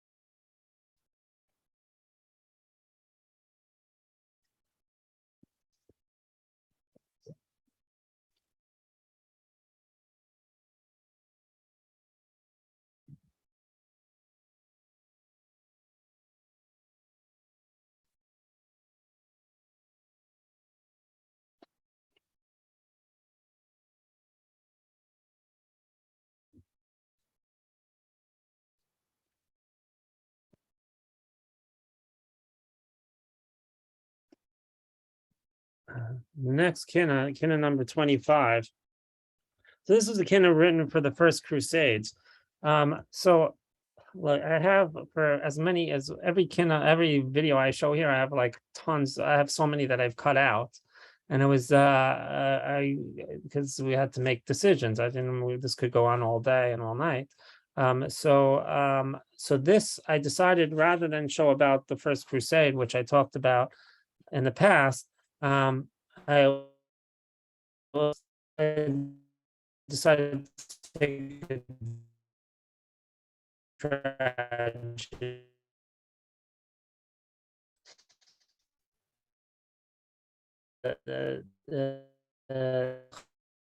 This massacre and during that time. In the 17th century, Poland held 1/3 of the Jewish population and was considered the center of Jewish life. Meanwhile, Poland's serfs were engaged in a revolution that gave rise to one of the most sadistic pogroms in Jewish history, led by a Ukrainian nationalist who, right up until the Holocaust, was considered the worst villain in modern Jewish history. He was so evil that the Jews nicknamed him Mil, the Wicked.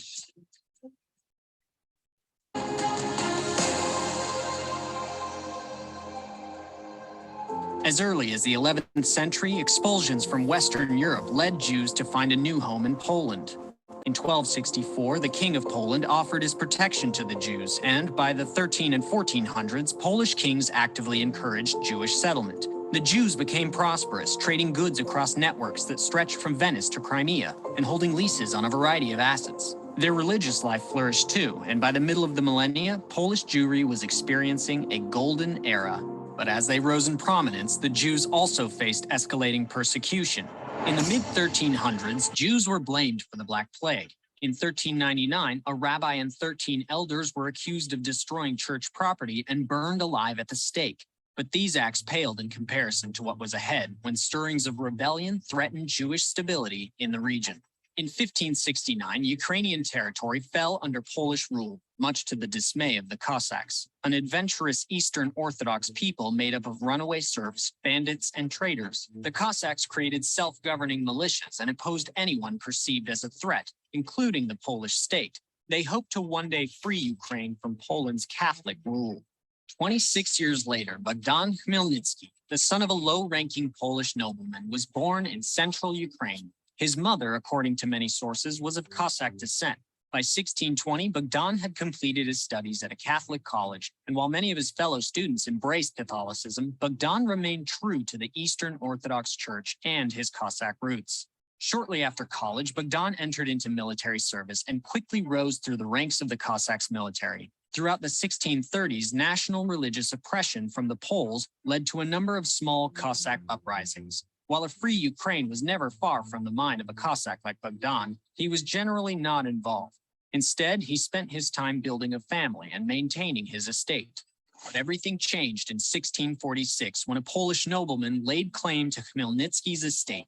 He sent a local official to harass Bogdan, damage his property, and violently beat his son. Bogdan did what he could to fight back, but despite twice pleading his case to the King of Poland, his property was ultimately seized. Fueled by this personal injustice, Khmelnytsky organized disparate bands of Cossacks and peasants into armies. Capitalizing on long-held discontent after years of persecution by the Poles, Khmelnytsky promised to liberate Ukrainians from the Polish oppressors and, because of his celebrated military career, became the rebellion's leader. On January 25, 1648, Bogdan led the Cossack uprising through Ukraine. At the time, some Jews were in charge of large Ukrainian estates acquired by Polish nobility and even given the responsibility of collecting taxes. Sadly, the Ukrainian peasants were fervently anti-Semitic and viewed Jews as an active arm of the oppressive Polish system. Rallying his troops, Khmelnytsky declared that Poland had sold the Ukrainians as slaves into the hands of the accursed Jews. One by one, Jewish towns were savagely destroyed. The first large-scale massacre took place in the town of Nemira. They massacred about 6,000 holy souls in the town, and they drowned several hundreds in the water and with all kinds of severe torments. Another first-hand account relays, some of them had their skins flayed off them and their flesh was flung to the dogs. They ripped up the bellies of pregnant women, took out the unborn child, and flung them in their faces. By 1649, the golden age of Polish Jewry had abruptly come to an end. Bogdan Khmelnytsky's revolution lasted 9 years, and while it liberated Ukraine from Polish conquest, it is estimated that between 1648 and 1653, more than 300 Jewish communities were destroyed. Though there is still debate as to the exact number, at least thousands of Jews were killed, and some sources suggest that the death toll was as high as 100,000. The Jews who did survive were either forcibly converted or driven back to the countries they had previously escaped. In 1650, the Central Jewish Authority in Poland designated a new fast day to commemorate the worst massacre of the Jews since the destruction of the Second Temple. Against all odds, Polish Jewish life was slowly rebuilt. In cities such as Warsaw, Vilna, Krakow, and Łódź, Jews developed an extensive network of cultural and literary institutions, and Poland reclaimed its reputation as a center of Jewry. Today in Ukraine, despite his racist and barbaric past, Khmelnytsky is viewed by many as a national hero. His face adorns the Ukrainian 5-hryvnia bill, and his statue stands in the center of Kiev. But to the Jews, he will forever be regarded as one of history's unforgivable villains. In the next episode, a charismatic... Well, we're not going to read this one either because it's very long. So we'll go on to the next one, number 28. This is interesting. So we have a whole bunch of them, a whole bunch of this is right. How could we actually I put this in the wrong one. I put the top part on in the wrong one. But how could we cry? How can we ever be consoled? I'm sorry. I'll get back to this review. Who's Nas Levi? This is fascinating. In a different one. So, are we concerned with each other's welfare? Here's an interesting story. So, a number of years ago, my brother got into a taxi. The bareheaded taxi driver had an earring on one ear, and he seemed angry and bitter. There was a stony silence, and the taxi driver wound around the small streets at breakneck speed. Finally, my brother broke his silence and said in Hebrew, Anu achim, we are brothers. The incensed driver responded angrily, Anu lo achim, we're not brothers. Ata dati, vani lo dati, you're religious and I'm not religious. My brother said softly, my Rebbe taught me that who are dati and those who are not dati are still our brothers. The driver turned to him and said with disdain, who's your Rebbe? My brother replied delicately, Adolf Hitler. The driver swirled around towards my brother as the mouth dropped open. For an instant, he actually lost control of the car as it swerved. For a long moment, he was quiet. Then he stopped in the car and said, "You're one in a million." "No," my brother replied, taking hold of the driver's hands. "We together are 2 in a million, because Anu Achim, we are brothers." We'll read quickly, number 28, no more than 2 minutes.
And this is how can we be consoled again? By coming together and bring us back to Israel.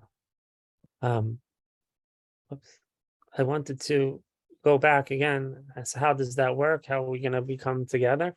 So key takeaway, this video by Rabbi Sachs, which is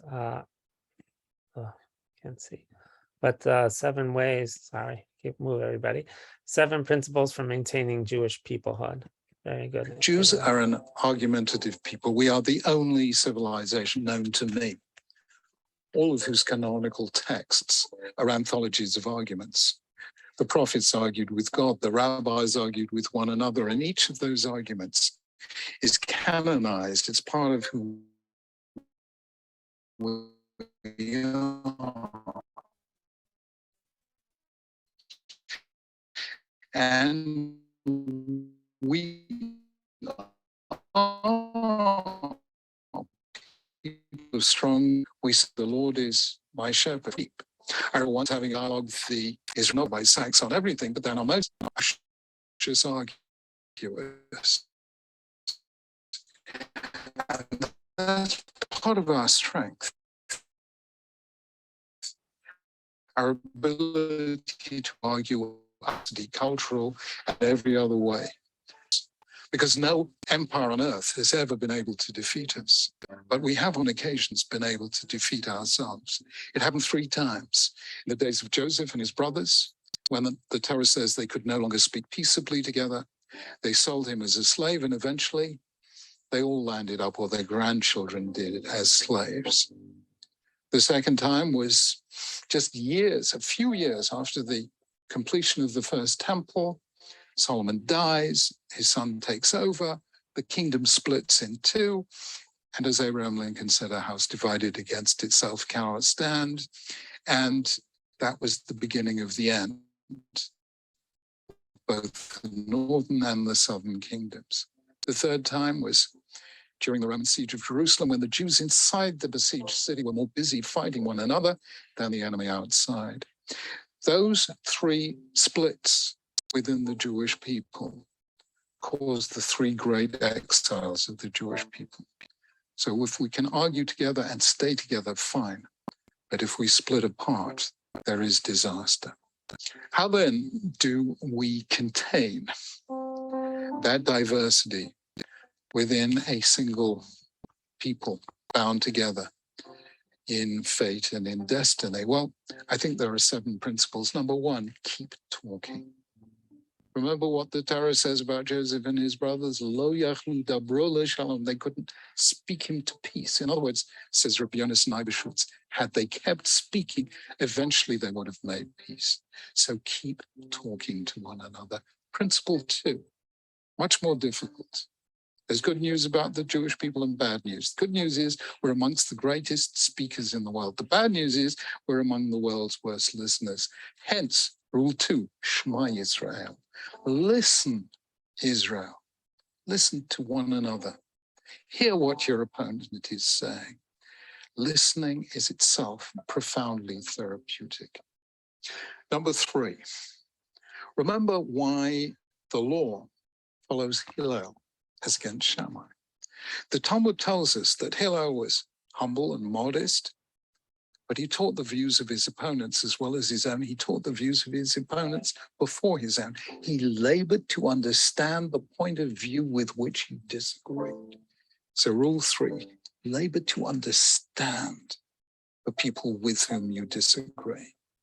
Rule 4, never seek victory. Never, ever seek to inflict defeat on your opponents. Even Moses sought to defeat Korach in the most dramatic way possible by asking for the ground to open up and swallow him up, which it did. It didn't end the argument. Because the next morning the people came and said, Atem hamitem etam Hashem, you killed the Lord's people. If you seek to inflict defeat on your opponent must, by human psychology, seek to retaliate by inflicting defeat on you. The end result is you win today, you lose tomorrow, and in the end, everyone loses. So don't think in terms of victory or defeat. Think in terms of the good of the Jewish people. 5, remember the principle of the book of Proverbs.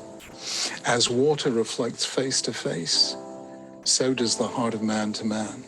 As you behave to others, they will behave to you. If you show contempt for other Jews, they will show contempt to you. If you respect other Jews, they will show respect to you. So if you seek respect, give respect. That's rule number 5. Rule number 6. Remember the ultimate basis of Jewish peoplehood. As Shimon Bar Yochai said, when one Jew is injured, all Jews feel the pain. We may not agree on anything, but we remain one extended family. And the thing about that is, if you disagree with a friend, tomorrow he may no longer be your friend, but if you disagree with your family, tomorrow they're still your family. So in the end, family is what keeps us together. And that's expressed in the principle, Kol Yisrael Arevin Ze B'Zeh, all Jews are responsible for one another. So remember rule 6, I don't need you to agree with me. I just need you to care about me. And principle 7, remember that God chose us as a people. He didn't choose only the righteous or only the saints or only the very, very holy people. He chose all of us. So that means it is as a people that we stand before God. It's a people as we stand before the world. The world doesn't make distinctions. Anti-Semites don't make distinction. We are united by a covenant of shared memory, of shared identity, of shared fate, even if we don't share a faith. So remember, God chose us as a people, and it is as a people that we become before God and before the world. The sages said a very striking thing. They said, great is peace, because even if Israel is worshipping idols and there is peace among them, God will never allow harm to happen to them.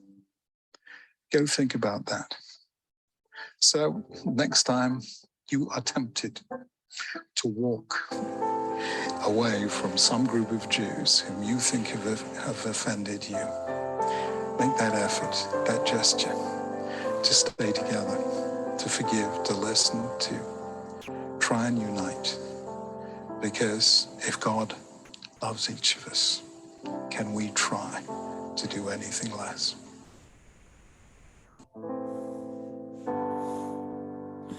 Boy, how we're going to miss Rabbi Sachs. How we miss Rabbi Sachs. Okay, the next Kinnot is a song. I'll read this from the Holy Fire, book Holy Fire. So I talked about the Pianechnet of Rav and in Holocaust, when he was killed in the Holocaust. So he writes, there's no words with which to lament our sufferings. There's no one to admonish. There's no heart to rouse to religious activities. How difficult has prayer become? How difficult is Shabbos observance, even for someone who truly wishes to observe it? So grieving about the future is out of the question now. There's no spirit, no heart left for the thinking about rebuilding destroyed institutions when it comes that God will have mercy and deliver us. Only God can spare us and save us with the speed of an eye blink. Only he can rebuild what has been destroyed. Only he can heal us at the time of the great redemption and resurrection. Please, God, have mercy and save us without delay. And we've seen that in our life in the last generation of how in a blink of an eye we have Eretz Yisrael, and now in a blink of an eye it's becoming the big powerhouse. So this will read, this is the song. We have two songs that we sing on Tisha B'Av. This is the first of the song. Everybody can feel free to unmute yourself and sing along. People have much better voices than I do. So it's Lamed Aleph 31, H2 Kad Bekirbi. So the tune is like this. H2 Kad Bekirbi, Ba'alosi Ali, Bibitseisi, Mimitrayim. Then it goes down. That's when the up part is when we're about to leave Egypt, how we were celebrating how we're about to leave Egypt. So also great. That's each verse is when we leave Egypt. So it's up. And then the sad song is when we were thrown out of Yerushalayim, and it compares with it.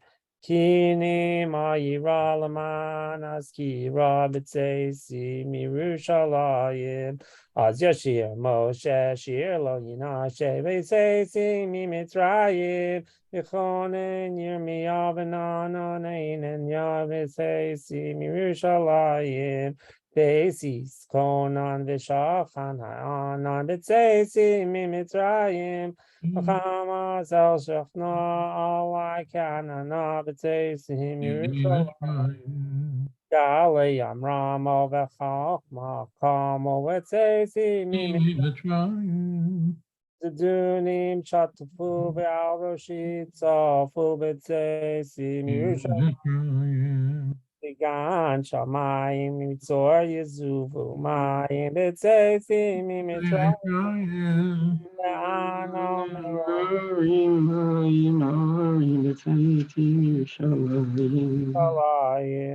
Ashkem ve'are v'tzvivos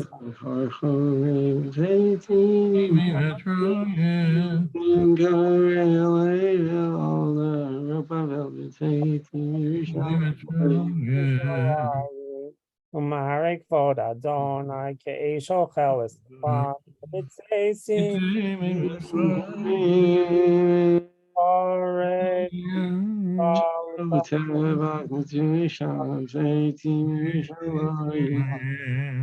Zevachu min Shem hamishka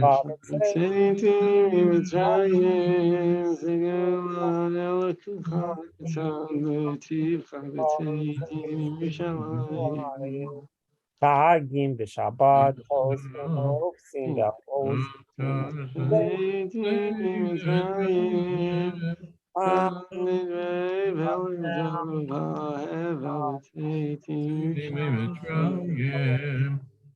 Tovu alim le'arba dekolim b'tzeisi Gale Yishmaelim Umakanos Arelim B'Tzeis Yo Velushmita Ve'eret Shoketa B'Tzeisim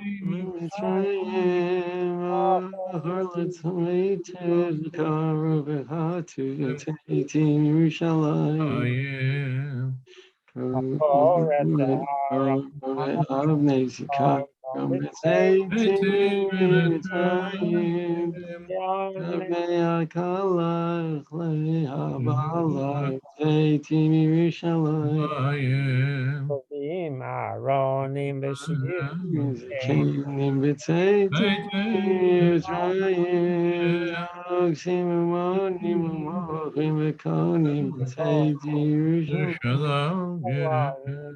Moshe Yerein Aaron and B'Tzeisim Netzach Koyanos Kekar B'Tzeisim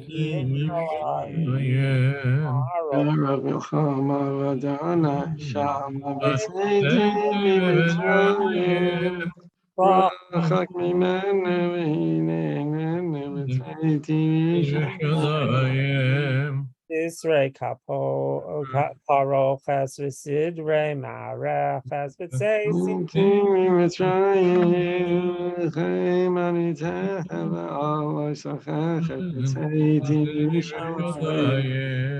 Ola Gvacheli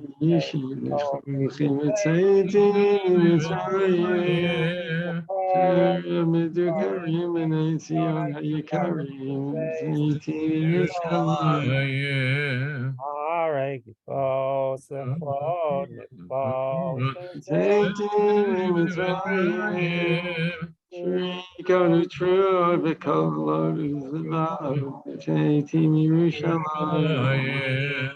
It's Azam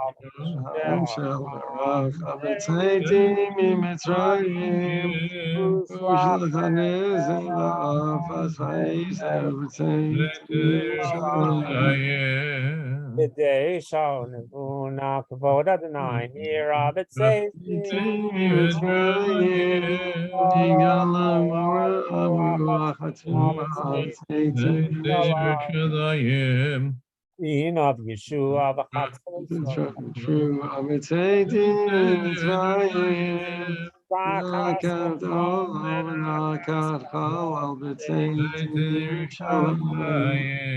Dolchan menorah v'cholil Elil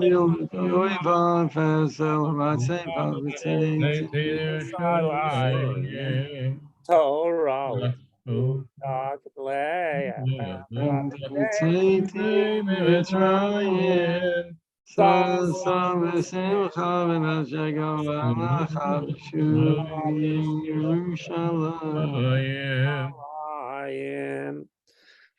We only have a couple more. The next Kinnot is the one for the Holocaust. I found this very, very interesting story on IBM and the Nazis. Very interesting. So I use this for, we'll have a couple on the, just a couple more, and then we're going to go to Elizio.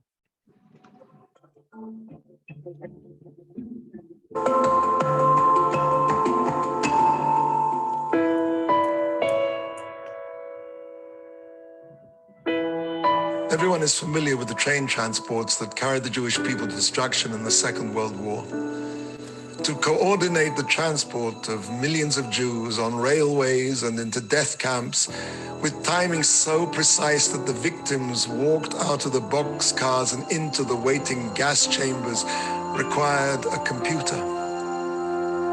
In the 1940s, however, such a computer did not exist.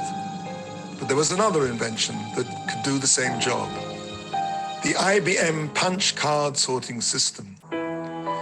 IBM, primarily through its German subsidiary Deutsche Hollerith Maschinengesellschaft, or DEHOMAG, produced for Hitler some thousands of these embryonic computers, card sorting facilities were established throughout Europe, and in every major concentration camp, Jews were moved from place to place, gassed or systematically worked to death, and their remains, their hair, their gold fillings, their spectacles, and their pets were catalogued, all with icy automation. The mechanized slaughter of millions of human beings, an unthinkable task, had become orderly, even banal. The unspeakable had become the unremarkable. After witnessing the trial of Adolf Eichmann in 1963, Hannah Arendt coined a new concept, the banality of evil. Arendt labored to make sense of how people who seem so overwhelmingly ordinary, banal, had been capable of such monstrous deeds. To understand this, however, she need not have looked further than the Torah that was her neglected inheritance. In the book of Eicha, Lamentations, the prophet Yirmiyahu, Jeremiah, catalogues with terrible poignancy the destruction of Jerusalem and its people. Eicha is constructed on the pattern of the alphabet, meaning in the majority of the chapters, the first stanza begins with Aleph, the second with Bet, and so on. Rabbi Yochanan said, why were the Jews at the time of the temple's destruction stricken with the alphabet? Because they transgressed the Torah that was given through the alphabet. What did Rabbi Yochanan mean when he said that they were stricken, they were hit by the alphabet? Did the letters themselves get up and assault them? Also, why did he stress that the Torah was given through the alphabet? Surely every book in the world is given through an alphabet. Let us try and understand. Megillat Eicha, the Book of Lamentations, abounds with events so grotesque that they defy belief. Rabbi Yochanan's question, why were they stricken with the alphabet, means, what did they do to deserve that the monstrous and the unspeakable should become part of the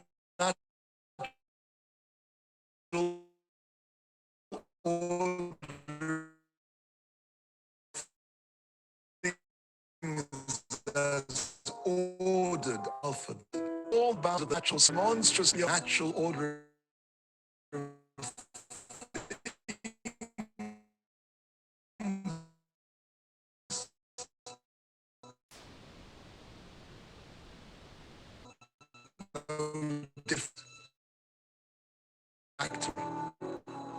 If we take those letters, build words that express hate, selfishness, out of greed and atheism, then love could rise against us again. There's no privilege without responsibility. We, the Jewish people, have the privilege of being God's chosen people. Our responsibility is that we must be a light to the nations, that our actions, our thoughts, our words should be illuminated by the keeping and the learning of our holy Torah.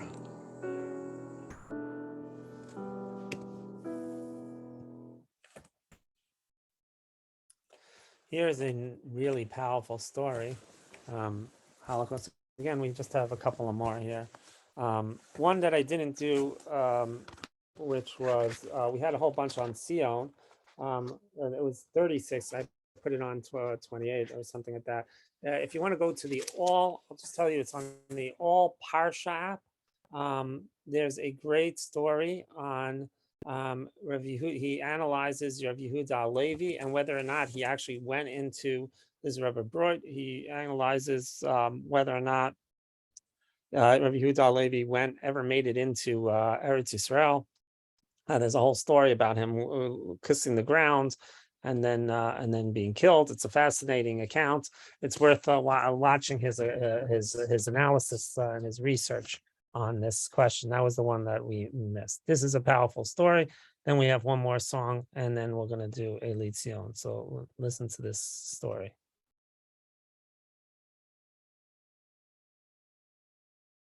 This is really a mind-blowing story. It's a story about a boy who was growing up in Brooklyn, I believe it was, and as he was getting older, he was not well, he needed a kidney transplant. His kidneys were problematic and he needed a kidney transplant, and it was very serious. It was at the very beginning of the whole kidney transplant phenomenon, and they didn't have the databases were not as developed as they are now. Anyway, this kidney transplant. So they went around. This father went around to different places, begging, taking tests. He take the swab to see if you're a match. He went around to different places, different yeshivas. Could be a very long story short. I'll just really cut to the point of this incredible story. They found a match.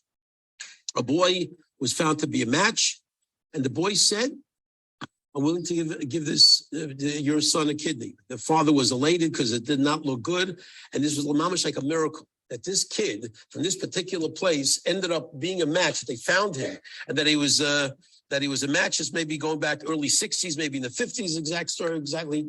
Don't know exactly when it happened, but in that time frame. Anyway, about a few days before he took all the tests, checked it out. The doctor said everything's a perfect match, looks great. And this young man is going to give this sick boy, a kidney. Okay, was ready to do it. 3 days before, the boy calls up the father, the excited father whose son is Baruch Hashem about to get healthy. And he says, "Listen, I spoke over my father. My father says, absolutely not. I cannot give the kidney." So what happened? We went through all the tests. Everything looks good. What happened? Why would you not be able to give a kidney? So I don't know. My father just said, absolutely not. It's a really amazing, powerful story. Absolutely not. I will not let you do it.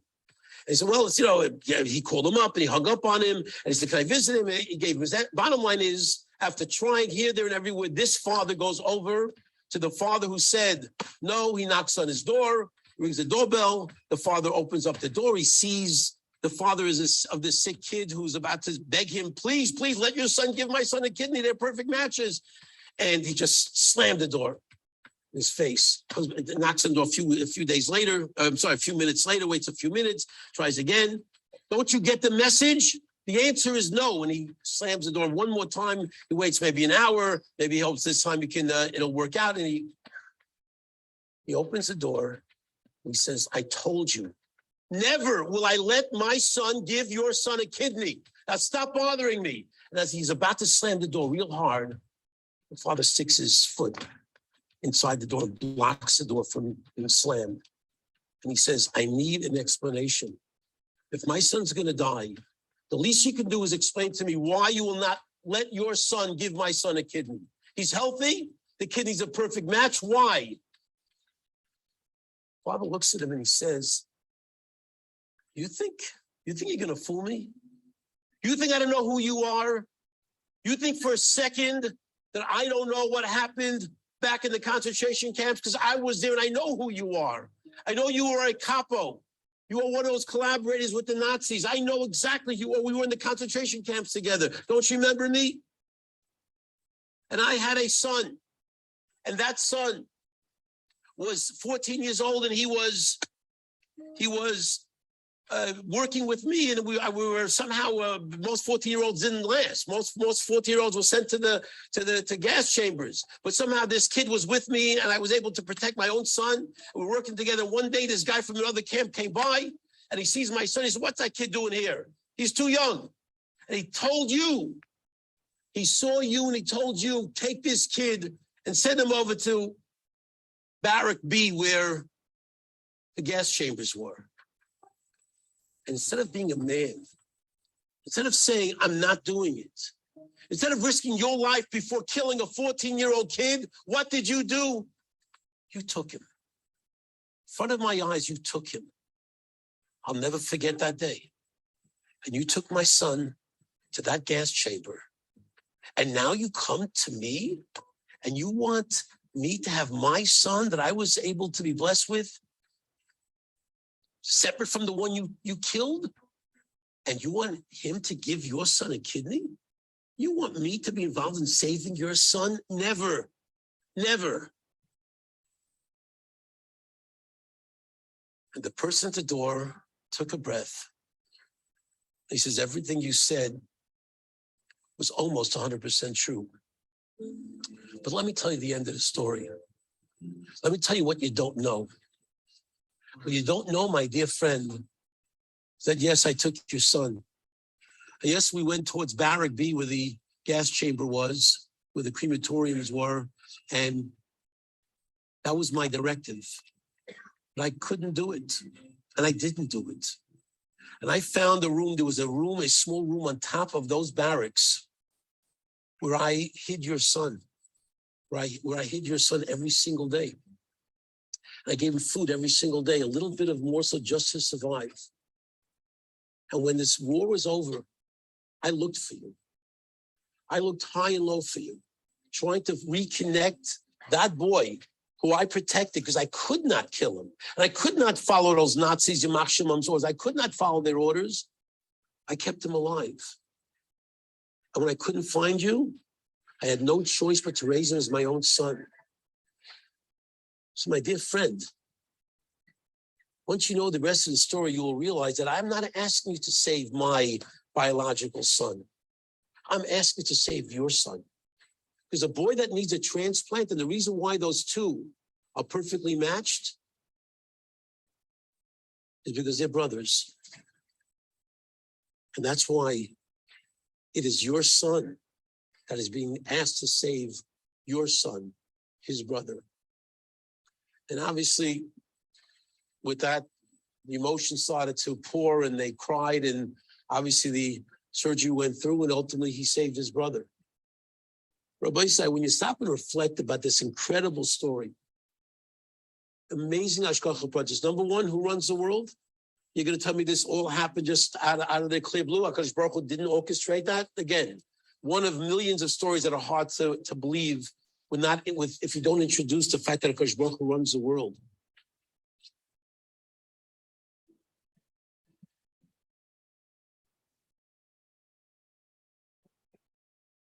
Yeah. We're gonna end with this, and then this always brings me to tears. This is A.B. Rottenberg's song, and then we'll do Eli Tzion, and then I'd have one powerful, small, very short video to end off with.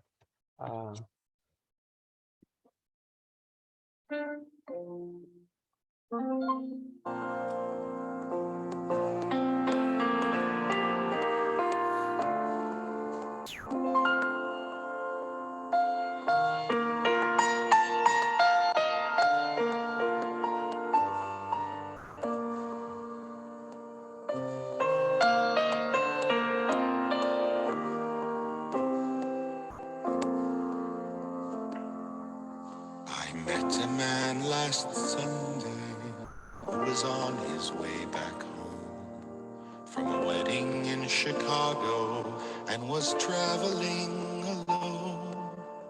He said he came from Vilna, a survivor I could tell, and I helped him with his suitcase. He could not walk very well. A steward gave us coffee as we settled on the plane, and I asked him why he bothers. At his age, there'd be no blame. He said no simcha is a burden, though I miss my dear late wife. And then he shared with me a story that has changed my view of life. I remember liberation, joy and fear, both intertwined. Where to go and what to do, and how to leave the pain behind.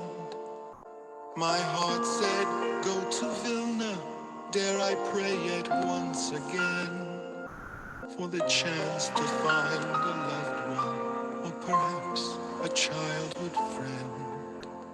It took many months to get there, from the late spring to the fall.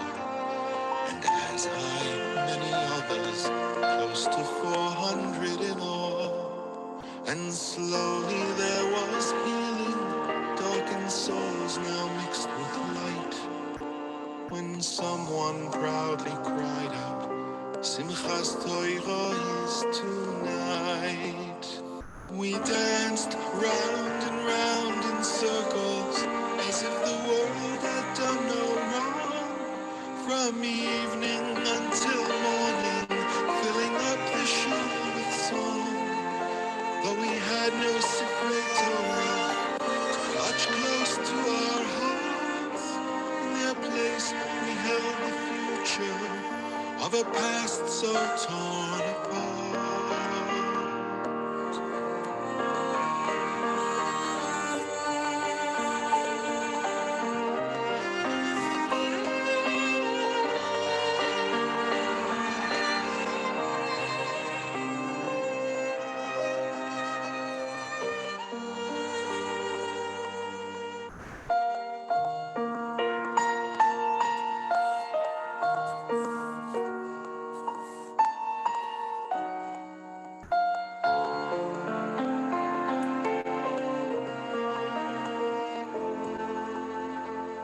We ran as one towards the shore, our spirits in a trance, and tore apart the barricade. In defiance, we would dance, but the scene before our eyes shook us to the core. Scraps of cedar, bullet holes, and blood stains on the floor. Turning to the eastern wall, we looked on in despair. There'd be no scrolls to dance with, the holy ark was bare. Then we heard two children crying, a boy and girl whom no one knew. And we realized that no children were among us but those two. We danced round and round in circles, as if the world had done no wrong. From evening until morning, filling up the shul with song. Though we had no sephora, together in our arms, in their place we held those children, the Jewish people would live on.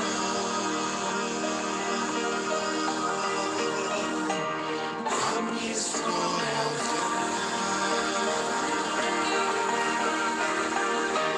We danced round and round in circles, as if the world had done no wrong. From evening until morning, filling up the shul with songs. Though we had no sacred Torah, together in our arms, in their place we held those children, the Jewish people. Am Yisrael, the Jewish people.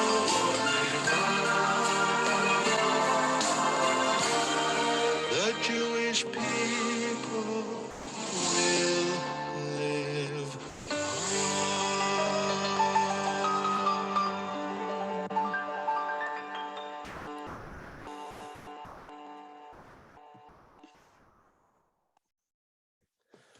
We'll now sing Elitzion. I have the Rav will lead us. It's the last Kinnot.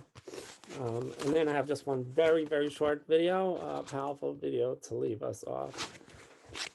So we'll hear the Rav Soloveitchik sing, and we'll sing along with him.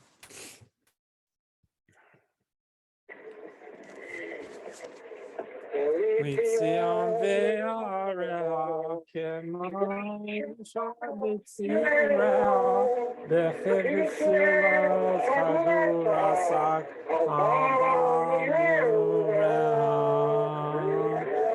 Could unmute Alei Armon Asher Natash Be'ash Maston Adoreha Ve'al Bias Mechar Pe'el B'toch Mikdash Adoreha Elitzion Ve'areha Kimo Isha B'tzireha B'bisula Chagurasak Al Ba'al Nureha Alei Galos Mishar Se'el Shir Zimareha Ve'alda Mama Sher Shufach Kimo Meme Yeoreha Yom Viareha Kimo Isha B'tzireha Las Chagura Sakal Ba'al Nureha Le'on Mecholeha An Be'areha Ve'al Amen Vitul Sanhedrea Leitzion Viarea Kimo Isha B'tzireha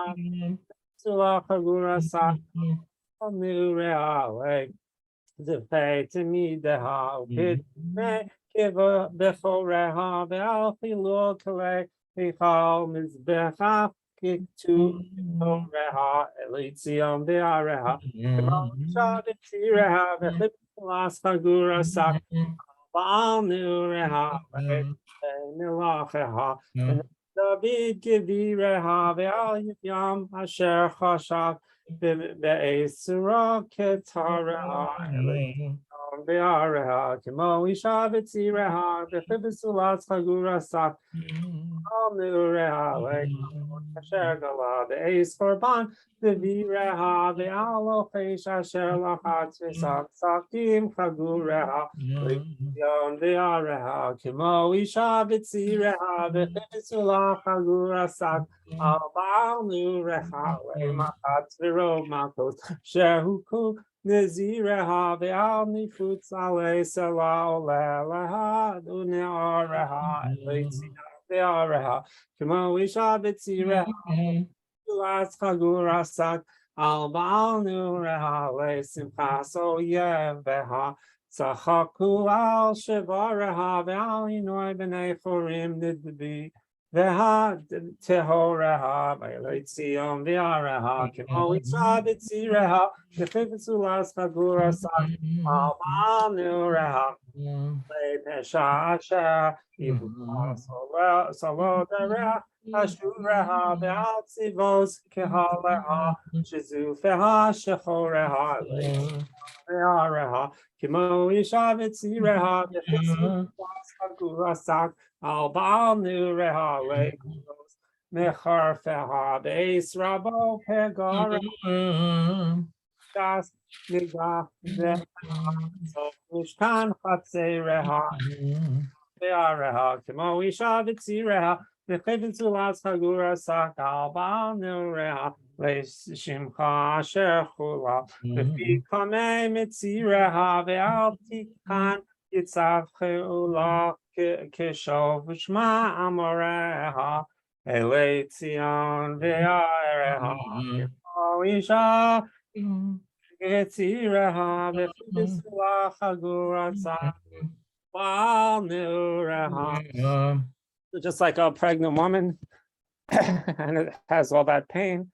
So hopefully that, and then afterwards has joy with the baby and forgets the pain. Hopefully we'll be able to move on to pain and have that joy of Yerushalayim. I'd like to end off with this last video, very short, and this is what we're praying for. This is a live footage of the Kosel Arabais. Shlomo, touch the screen. Anywhere? You still see the people down here by the Kosel walking live. You were here 2,000 years ago. This would have been the view, not Elak Zamas, not the Golden.